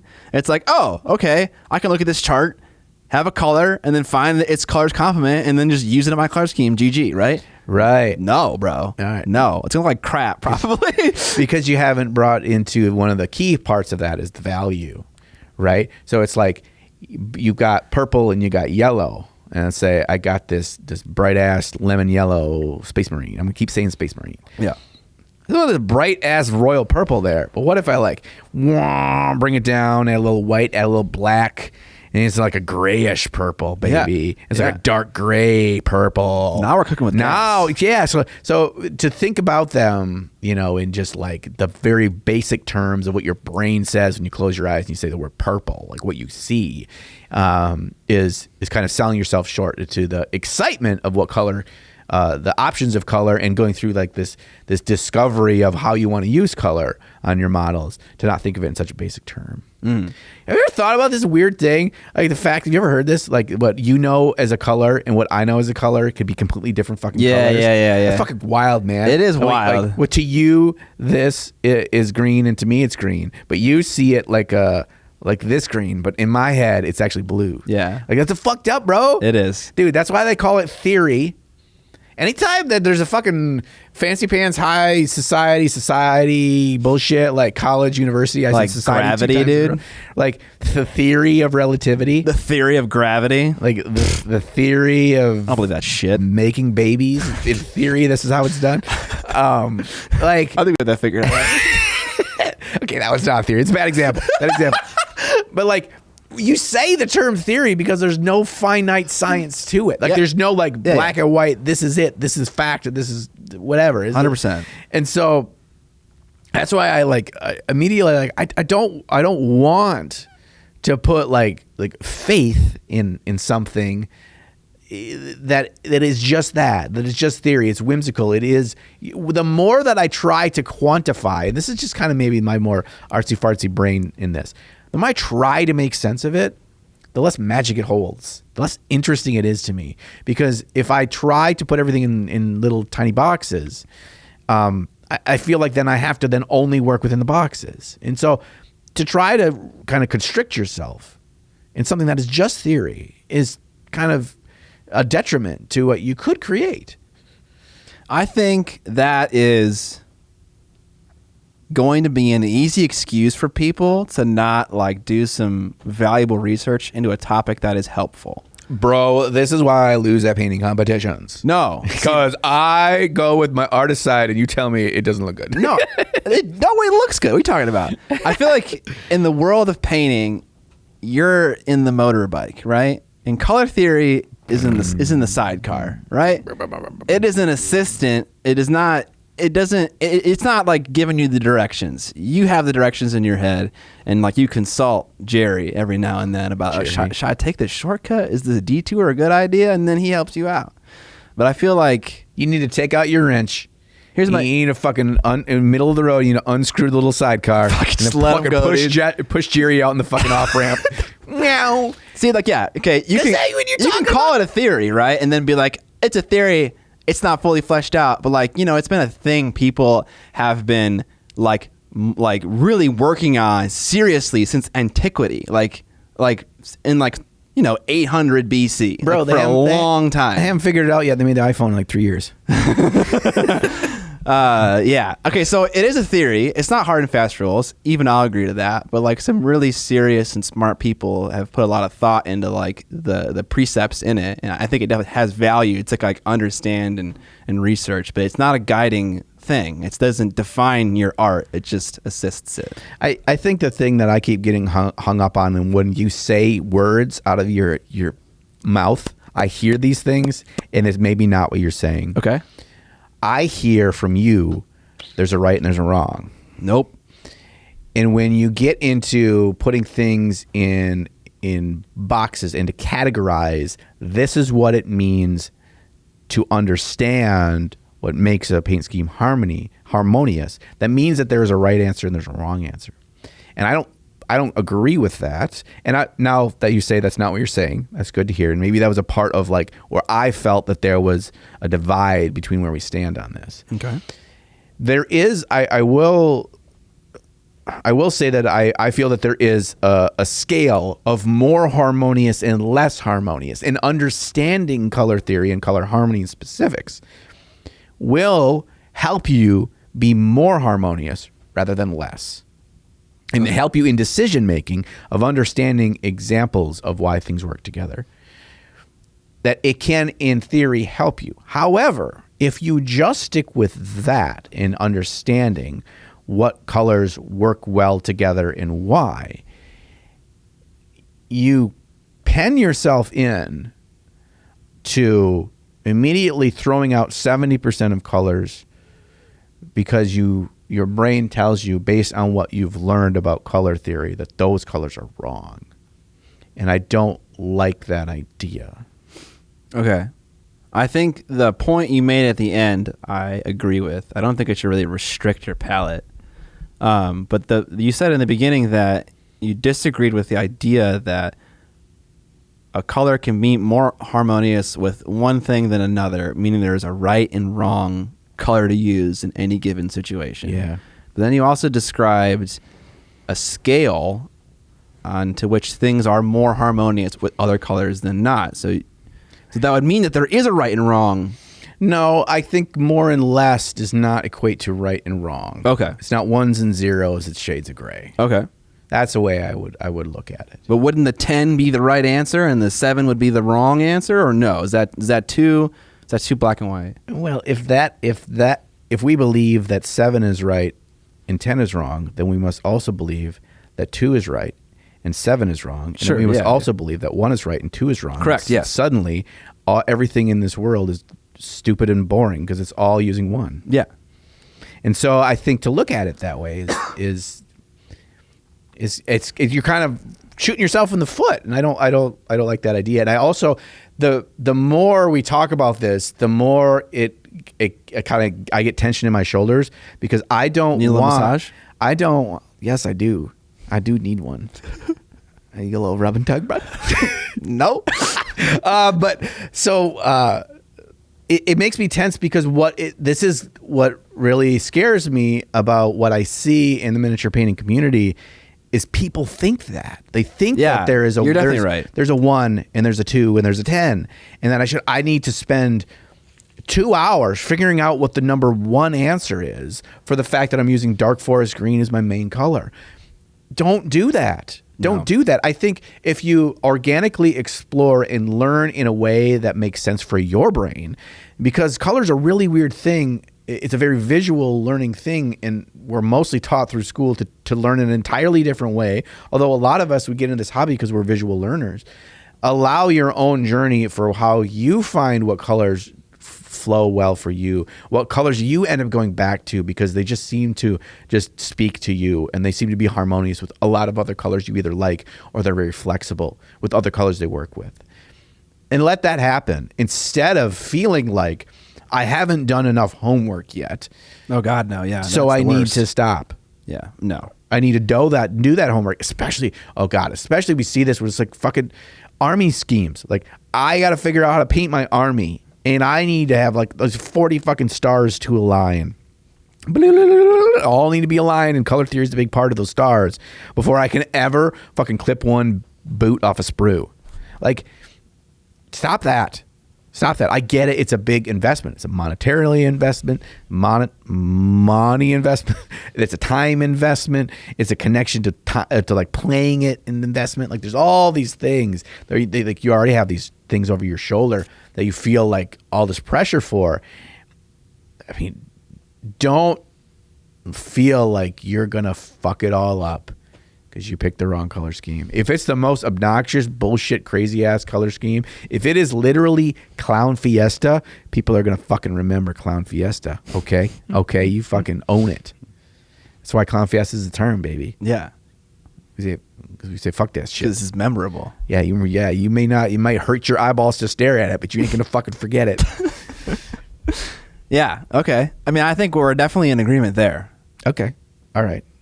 So I think we fucking came to a consensus. I'm right. Yeah. You're John's right. You're okay. I want to give you some examples about, like, and you should do this too because I know you've done it. About times when I've executed like an idea from color theory in a small way, and it helped me make choices, but it didn't drive the process for me. Yeah. Right. Okay. So I think I might have said this before. I have like a trick to like coming up with color schemes that I've employed at several points in the past.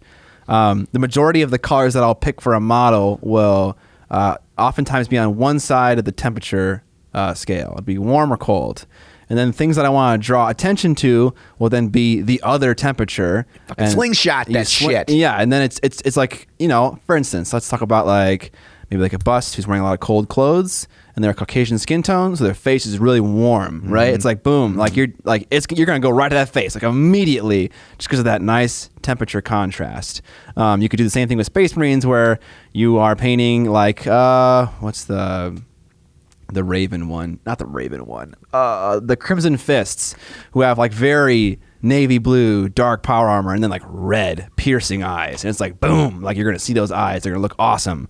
So that's like a trick I might use to make a color scheme. I do that shit all the time. Like when I did that big commission army that was the Adeptus Mechanicus, it was all neutrals and cools. I think neutrals is something we haven't really discussed here, and maybe there's a whole fucking land of neutrals. Yeah, dude, that you can just say fuck all. Yeah, whatever you want to use, they're neutrals. They go with anything. Just don't make them everywhere, or it'll be boring. Yeah. So I use all cool colors, with like a cool light gray, and I added like a mid-tone, almost a mid-tone pastel blue, if that's a really thing. I had that, and then I had a bunch of neutrals, and then the glowing bits from their plasma, from their eyes, from whatever was just a neon orange. Okay. And so I hit that in two ways. I was using all cool color scheme, and then I went one point of warm, and then which warm color I decided was the complementary color to blue. And it was like desaturated colors and then saturated colors. Yeah, so it was a two-prong attack. Fluorescent orange. Yeah. Yeah. So I think that's a really important one. I think doing the slingshot from cool to warm, or the slingshot from analogous color scheme, and then having a pop of a complementary color are really cool. But that also can take things out of balance if you don't use them with a deft hand. Like you have your pop be too much. And I've been guilty of that. I fucked that up. I think as many people in the comment section would tell me, I fucked it up with my Night Lords army. I did too much of this bright pop, and you kind of just lost. And I don't disagree with this. I kind of lost a lot of the grim, dark, desaturated, deathly colors that I had over most of the models because I blasted it too much. And so you got to be careful with that. And everything in everything is more about like having harmony in the balance of the colors as much or more than it is what the colors are themselves. Yeah, I agree. Like, I could definitely take 5 random paints and make a model that look good, which to me suggests that it's more about the execution than it is really the selection of colors. But another small way you could use color theory to create more interesting miniatures on her torso.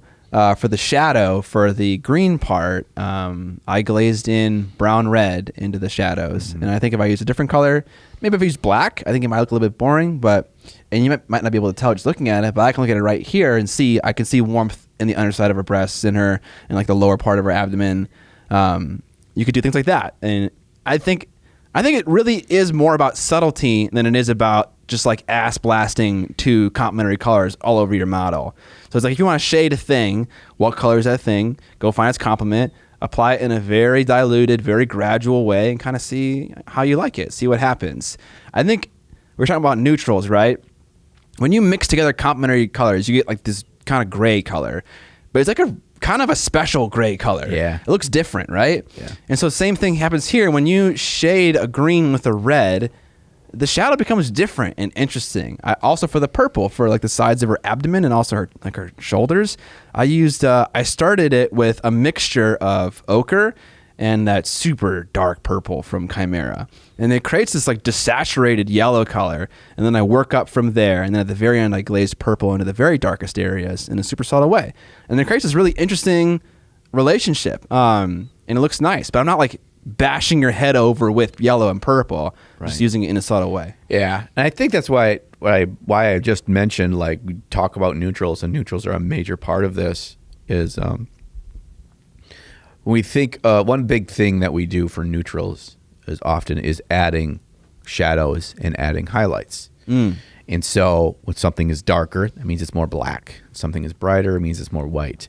And you'll quickly find, if that's the way you paint, that things don't seem to jump out at you as much. They don't seem as realistic. They don't seem as vibrant or as eye-catching, because you're simply adding more black or more white, and you're desaturating, right? And when we start to use color theory in how we not just deal with base coats, but not just deal with color schemes, like these are my 3 colors I'm using, but we actually are building up the volumes, and we're making the model come to life.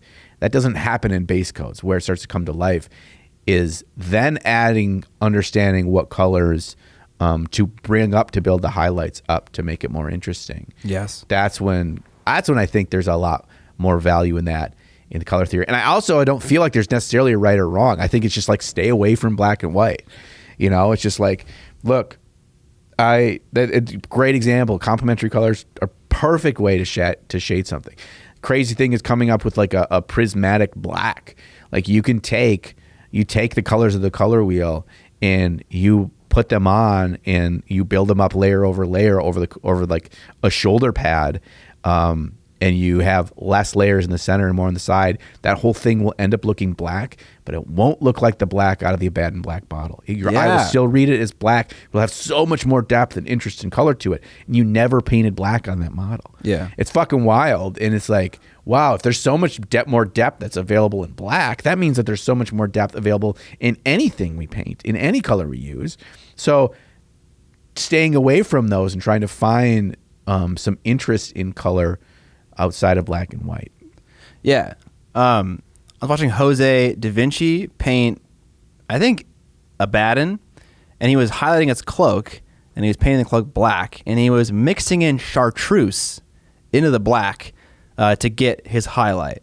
And that kind of blew my mind a little bit, and I was like, oh, of course. And one thing color theory tells us about various colors is their value is naturally higher than other hues, right? Yeah. So purple almost always, most times will have a lower value than chartreuse, which is like highlighter yellow. And because of that, because chartreuse is so bright, you can almost use it like a white. but a more exciting white. You mix it into black, it turns gray, but it's a different kind of gray. It looks different. Similar thing you could do, you could mix white with your black to get gray, and then glaze chartreuse over that gray gradient and get a different kind of effect and look. That's like another kind of cool idea that I think we discussed, which is like you have a common language to describe colors. You have value, you have hue, you have saturation, and because of that common language, you can start to talk about individual colors' characteristics. Right. So that's another kind of interesting way to use colors. Yeah. When you say like, oh, it would be nice to make that cloak really interesting if you use something with a much brighter value that you mixed in with the base color. Yeah. And then people's brain would be like, and it'd pull up this whole list of colors in their head that are high value colors. Yeah, like yellow. Like yellow is used so often for highlighting, right? Yeah. Because it has a high value. You know, you mix yellow into white, it doesn't really darken it down at all. It still can be used as a highlight color to mix in stuff, or just use it just by itself. There's a reason why yellow, orange, which is included the yellow, are so often used instead of white, or a version that you use. Let's say it's your typical like ice blue, or even like a sunny skin tone, or obviously ice yellow, but colors like that, or even like a lilac color. You're increasing the value by adding white or some combination of white and another color with higher value. Often it's yellow, to create an interesting, more vibrant color, and adding then that to a highlight. Because the only way that you're going to be able to I'm going to add blue to it while I'm building my highlight, you need to add something else with high value to get there. Yeah. And that's pretty basic understanding, right? Yeah. Understanding is like, well, it's mostly got to be yellow and white, mostly. Yeah. But you're going to have to add. Right. And everything else is either that kind of makes sense. The mid or the bottom. Yeah. Right. Unless you're all the way at the bottom, you're way down here in like a dark purple. You could add like a fire red to it, because it is higher value than what you started with. Yeah, and it'll become brighter. But also, like, I don't want to discourage you from mixing purple into white. I literally did that on this bus sitting next to me for her eyes, because her irises were yellow, and I wanted to give the yellow iris a backdrop of something slightly purple for it to pop out a little bit more. So I mixed purple into the white to get a whitish purple eye white. So mixing colors into white to have a more interesting thing to then mix into other colors is definitely a cool play. I feel like after all this, two things have come to me. One, I feel like we solved color theory today. Yeah. I feel like was it a problem that needed solving? I mean, the problem that did need solving, in which we 100% solved today, was people are going about it all wrong. 100%. And they need to go about it in the way we just described. Absolutely. Today. Yeah. We're right. Your guy's wrong. Yeah. Quit thinking about it in just terms of you need to find the perfect three colors that are. Wait, are we being serious right now, or are we joking right now? I can't tell. It's like, okay, here's the fucking thing. All right. Indiana Jones. Okay. Is this point number 2? Yeah. Fucking point. This is 1.5. Point number 2, I'll spoiler that. I got to pee really bad, so we're going to wrap this up. Point number 1.5. In Indiana Jones, they find, what the fuck is it called? The Crystal Skull. No, fuck that. That doesn't count. The Ark of the Covenant. Ark of the Covenant. That's the chalice, Oh, no, right? the cup at the end. Yeah, but it's fucking shit. How can I not remember what it's called? Anyway, it's the Temple of Doom, right? It's Temple of Doom doesn't have the cup. Last Crusade's got the cup. Okay, yeah, it's Last Crusade. It's the... Okay, I think we're just going to call it the cup. Okay, they go into the cup room, right? Chalice. Yeah, but there's a fucking name for it, and I'm going to get fucking lambasted. I can't fucking remember it. I can't remember either. I'm going to remember it when I'm peeing 5 minutes from now. Okay, so they go in the room, and he's got the evil guys with him. He's got some of the guys that fucking helped him get through it and shit, and he's in there. And there's just this whole fucking wall of all these fancy chalices and shit. Yes. And it's like you got to drink from the fucking... God damn it. You're going to Google it right now. I am Googling it right now. And it's like you got to drink from the right one. And if you drink from the wrong one, you fucking die. And then there's 90... Fucking A, dude. What is it? Okay, I'm going to give you a hint. See if you can get it. It's related to Monty Python. It's the Holy... Hand grenade. Grail. Oh, fucking A. Yeah. Yeah, right? It's the grail, right? It's the fucking grail. God yeah, damn it's it. the cup that Jesus drank out of. All right, during the you all Last can stop Supper. screaming into your fucking computers in your now. keyboards. Yeah, you. Okay, so there's all these grails. A grail. There's a lot of grails. You pick the wrong one, you're gonna fucking die. There's only one You right chose one. poorly, bro. Yeah, spoilers. It's the carved wooden one. Obviously. Okay, so what we're doing here in color theory is we're always like trying to figure which of the gem encrusted golden goblets is the right one. When this whole fucking time it's just a thing carved from a chunk of wood, right? It's like it's not. There's this like golden thing from the sky. We get the right thing, and it's gonna be all fucking perfect. It's just a fucking piece of wood, bro. It's like, don't worry about it. You figure out the basics. All it needs to do is be able to fucking hold the liquid, and you can drink from it. You can pour your goddamn Sunny D in that sumbitch, and you're fine. Great. Boom. Sunny D. Awesome. Orange is yellow color. Awesome. Cool. Now that I know that from I'm fucking drinking from this shit, that would be a great color to use with like a deep sea blue. Boom. Fucking A. I just saved the fucking world. I'm Indiana Jones. I'm not sure I agree with all those claims, especially the very last one. Yeah. But yeah, I think that. I feel like That sounds Indiana right. Jones and this Holy fucking Grail thing is a perfect analogy Yeah. Yeah. for color theory. I mean, to be serious about it, I feel like people do put too much emphasis on it. It's not going to make your choices for you. It's going to help you like afterwards. Like you got to define the roadmap. It's going to help you fill in some of the blanks. Like don't rely on it for the whole fucking, kitchen sink, It's not going to do all that stuff. Yeah, don't. I'd say quit wasting your time worrying about color theory in terms of coming up with your color scheme, because there's all sorts of easy cheats you could do for that. You could Like your eyeballs. What do you think looks fucking good, dude? Make your own goddamn choices. just find some goddamn references on the And interwebs. Dude, Hey, you got really mad there for a second. I bro. did. You were just like screaming at Tony out there. It's like, Tony, bro, you have an opinion. You think certain, like when you want to paint your fucking bathroom and fucking Denise comes up and she's like, oh, I'll paint this bitch lilac. You're like, I fucking hate lilac. It's like, okay, don't paint your Space Marines lilac. There's a start. What colors do you like, Tony? Start there, bro. Also, ditch fucking Denise. Fucking Denise lilac bathroom, bro. Dude, don't you ever marry? Okay, don't you ever marry somebody that wants a lilac bathroom? I love when you stop midway and you're like, okay.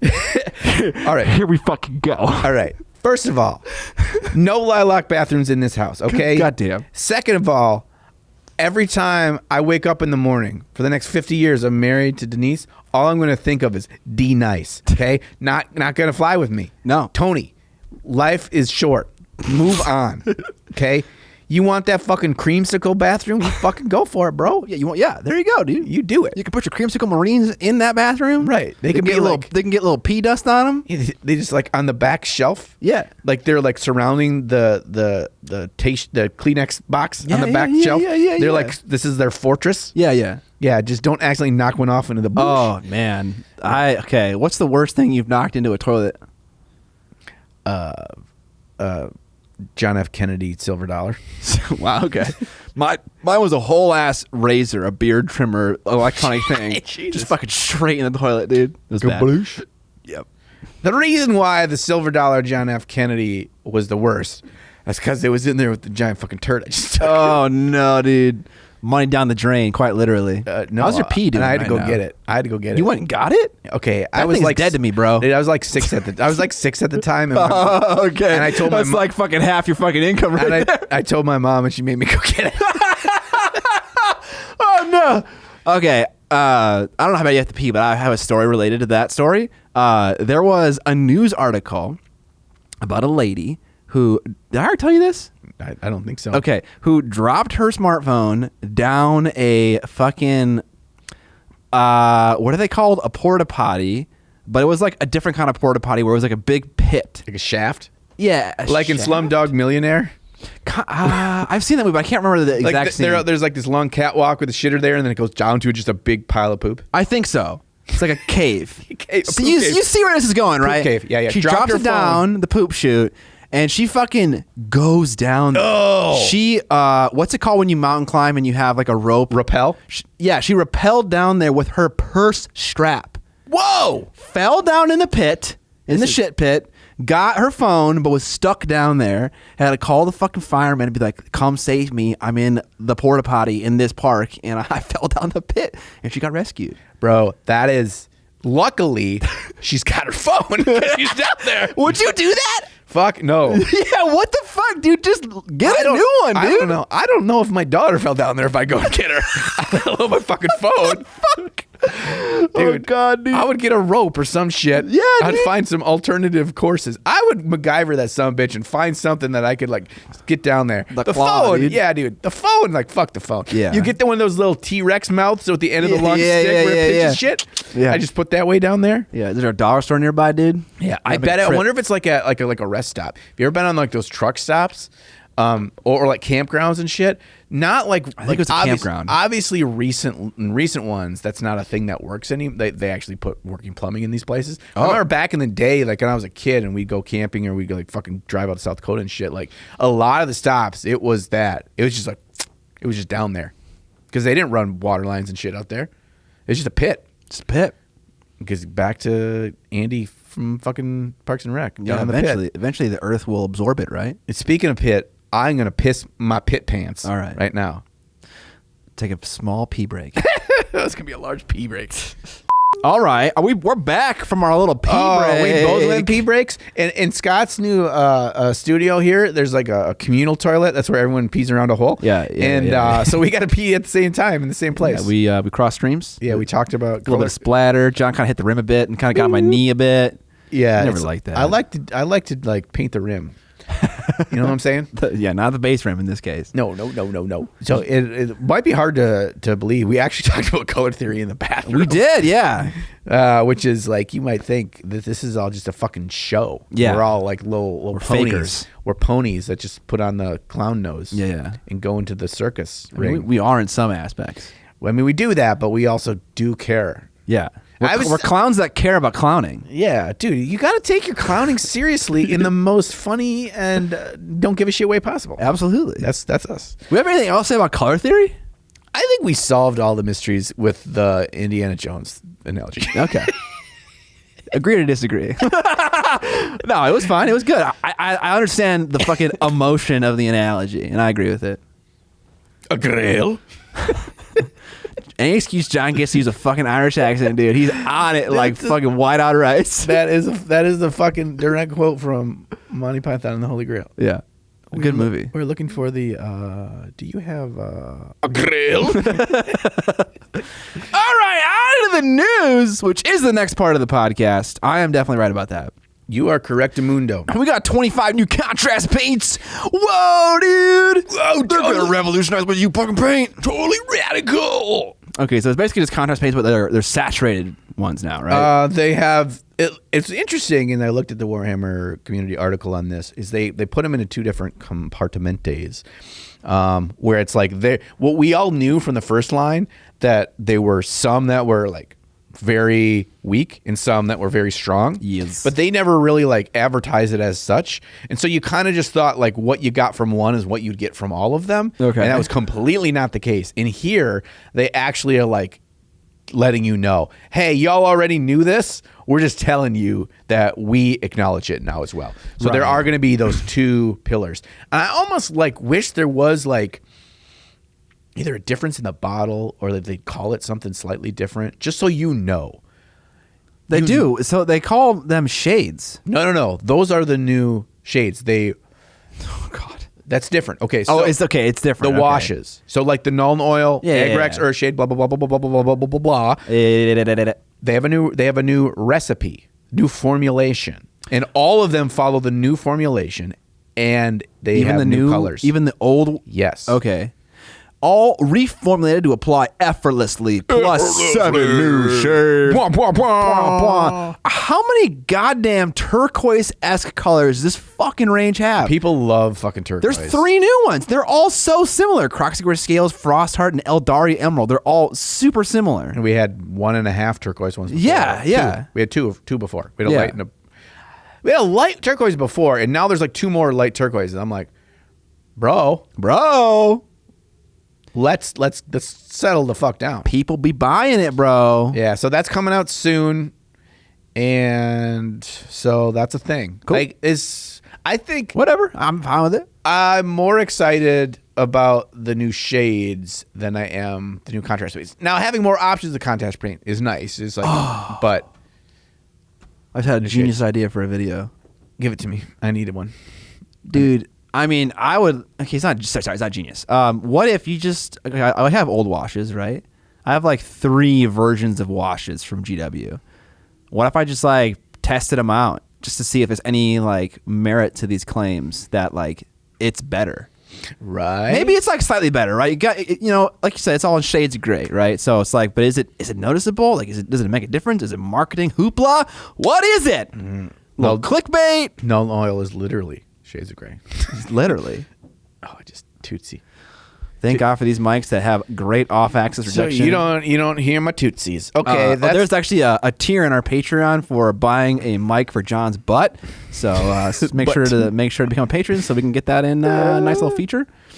All right, that was first news item. butt mic. Butt mic. And if we make enough money per month, we can actually hire a guy named Mike to hold the butt mic. So his name is Butt Mike Mike. Yeah. Next Also, one. To sign up for that job is in the description below. Only Mike's allowed. Yeah. All right. Yeah. What's next one? Like, if you legally change your name to Mike for this job, you probably need to be discouraged because No. I'm scared. I accept that. Okay, that's all right. Never mind. I'm skipping that one. We talk about Mantic Kings of War. So Mantic Games of Kings of War is a game that is played, and they have a new army, Empire of Dust, that's coming out. Dust. And it looks an awful lot like Tomb Kings. So it's very Egyptian themed, skeleton boys, undead Skeleton boys. And the thing about this that caught my attention when I saw that this was newsy news was that, okay, I didn't know that this game was this expensive. Okay, you say that though, and they are individually, but this thing, that's $100. That seems like a deal and a half, don't you think? No, it's not. That's fucking euros. It's $165.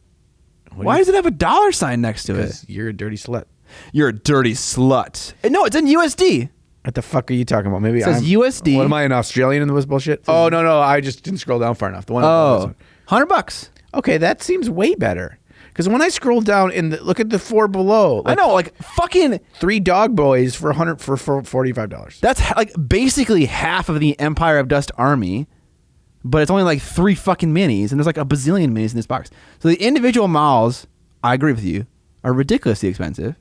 Not ridiculously expensive. 5 mummies for $35. But typically, when you look at a, sorry, Mantic, kind of like a GW inspired product, you kind of expect it to be cheaper, right? Because it's like an imitation, right?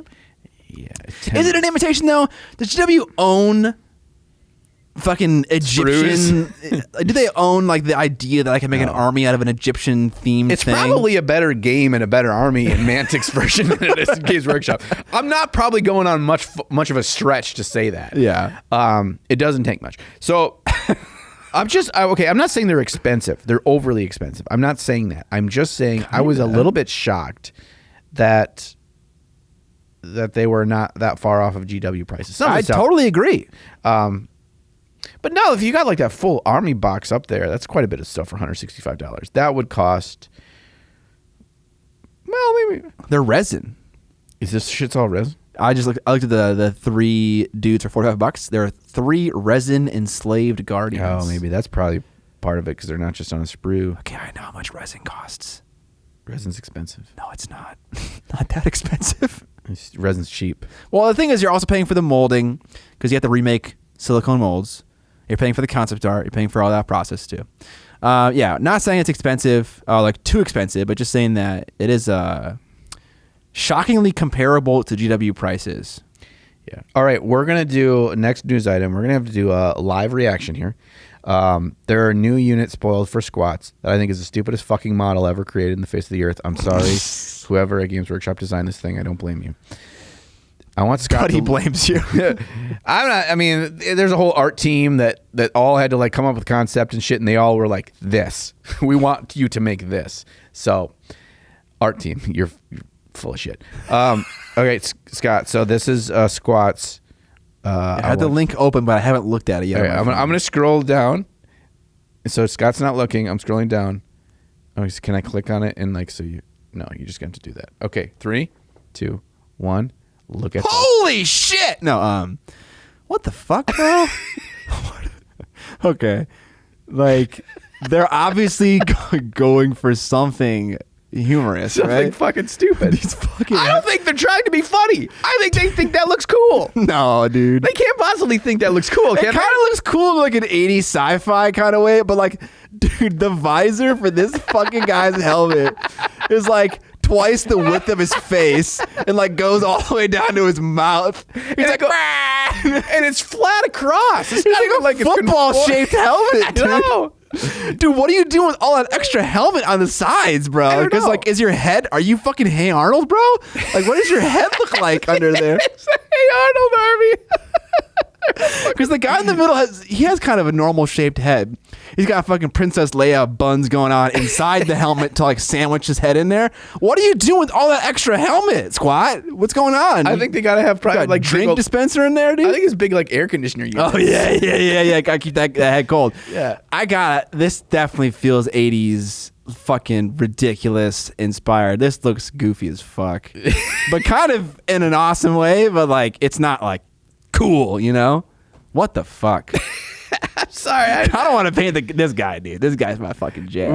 You want fucking sunglasses Magoon over there? Yeah, dude. That guy's dead. Looks like oh my god, it's so fucking stupid. It's so stupid. I love it. I mean, there's a thing like if it's so stupid, it's cool. I think this is just so stupid and not cool. Dude, look at the trash can man right there. Dude, yeah, they look at a big fucking hammer with the trash can. God damn, it's like Oscar the Grouch the Army. They don't have the sweet ass green monster inside. Yeah. It's just a fucking little dude in there. All right. Damn. Okay, so I mean, we got some other news things. I want to put one in here to respect we had James put this news segment together, and he has one killed in here. It. Yeah, he gave us so many good things. Yeah. Too many good things, actually. He did. And he said, I'm a huge fan of G.I. Joe, so this had to go in, so I feel obliged. Bolt Action has a web store exclusive miniature that's motherfucking G.I. Joe! With a mug, of course. Are you a G.I. Joe fan? Did you watch this as a kid? Fuck, I'm a massive G.I. I was a Same, massive bro. G.I. Joe, dude. Also, bit of a guilty pleasure watching the G.I. Joe movies nowadays. They're terrible, but also it's just a bunch of fun action. Oh, like the live action ones, not the cartoon? Yes. Oh, yeah. I remember back in the day they were bad. Yeah. But then fucking Snake Eyes and fucking Snake Eyes is the good guy. Oh, I thought he was the villain. No, Snake Eyes is the good guy ninja in black. Oh, Storm right. Shadow Yes. is the bad guy ninja in white. And see, that's why it's contradictory, right? God. And they're the bad. It's like the whole show should just be all those two because they're the most baddest characters in all of G.I. Joe. Help me out here. The name of the main villain is Cobra Commander, bro. Cobra Commander. Okay, he has that fucking sick ass silver face, like shield thing. Yeah, he's got the shield face. He was like before his time with those stupid ass clear face mask shields that people wear. Have you seen those that they're like sunglasses, but they're clear, like they're glasses that you use to not get shit in your eyes when you're working. Oh, safety glasses. Safety glasses. They're like clear safety glasses, but it's just a fucking Cobra Commander shield over your whole fucking face so you don't get COVID. Yeah. Oh, yeah. Bro, there's a fucking Halloween idea right there. You buy one of those fucking things and you spray paint it chrome. Fucking Cobra COVID. COVID Commander. COVID Commander. Bro, that's what I'm going as Halloween this year. Fucking COVID Commander. God damn it. Why are you better than me and come up with fucking names, bro? COVID Commander is so good. Also, when you said silver face, I immediately thought of Destro, who's technically like second in command, and his whole fucking head is silver. Yeah. Also silver. Like apparently, silver mask makes you higher in the command chain. Yeah. The more featureless and the more silver it is, the higher you are. Scary. Yeah. Okay, so it's not actually G.I. Joe because they couldn't do that because they don't have the license for it. Wait, they didn't? It's G.I. with a cup of Joe. So he's holding a cup of coffee. God damn it. They got you. They bamboozled you. All these people are fucking ordering that exclusive model thinking it's an actual G.I. Joe. It's not. It's a bolt action era model that's holding a cup of Joe, which is a cup of coffee. I am so fucking disappointed. We're not mad at you, James. James. I like a good joke, so I appreciate it. James, you baited me, bro. Fucking baited. It's not fucking G.I. Joe Mini. God damn it. That's all the fucking news for today. We're leaving you disappointed. Welcome to the end of the podcast. Thank you for sticking all the way to the end, listening to us chit-chat about Hey Arnold dwarves and color theory. And 75 minutes of Preamble Ramble. And no Mountain Dew socks today. Sad. I can't make that. Like I realized this morning, like if I put on the Mountain Dew socks today, that's 2 in a row. Then we come with like an expectation. Would that be 3 in a row? I didn't give them to you last time. You gave them to me the time before, and then last time I wore them. Yes. And then here, like if I did it again, like I wore them every episode. That's like, a precedent. Yeah, you know? I can't It's do like that. This is a jersey now. Right. Unless it's like touching toes here. Yeah, because I am way over here. I mean, yeah, there's not a whole lot of room for this kind of action. Yeah, because I feel like if you're left hand dominant, you cross over. And then your right hand dominant, you cross over. So they're like, our feet are destined to meet in the middle. Yeah, a little footsie. Yeah, a little top footsie. It's like it's like Man in the Mirror by Michael Jackson. You know that song? It's like sometimes you need to look in the mirror, and that's the person that needs to change their ways. You know what I mean? Whoa. Yeah, that person. What does that have to do with our feet touching? Because I feel like we're in a mirror right now. Because we're mirroring each other's. You know. Are you telling me that I have to change right now, or you have to change? I feel like Michael Jackson really probably should have changed. Michael Jackson should have changed. Yes. Okay. If you guys like the podcast and you want to support it, you can do that in a number of ways, both free and not free. You can whitelist our YouTube channel with various like browser add-ons. So you get our ads. We play them every 30 minutes, Google ads.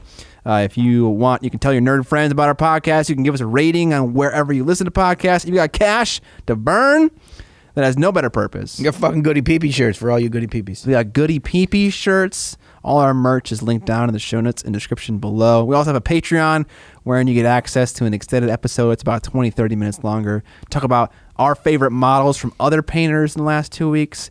Talk about new things we tried. We also give feedback to one of our patrons. So as a patron, you get to supply models for us to give feedback to. And also you can supply topics for us to discuss. And we credit you when we use that topic. Those are all the ways you can support our channel. Yeah, those are all good things. I've come to the realization that at this point in the podcast, you are so like in tune with doing that shill that I mentally check out. Like I don't even remember what I was just thinking about right then and there. Actually, I know what I was thinking about. I have a different idea for merch idea design. Ooh. That's what I was thinking about. So John's just always on the grind. Dude. Yeah. While he's grinding, dude. Yeah, dude. And I'm watching TV. So yeah. Yeah. Whatever Scott just said. Become a patron. Yeah. That's it. That's all I ask. Yeah. That's it. That's just the end of the episode. If you don't like it, too fucking bad. Let's do it again. We need tendies. I'm so fucking hungry right now. We're getting them, bro. We're going to go get some fucking tendies. We'll catch you on the Flippity Flop.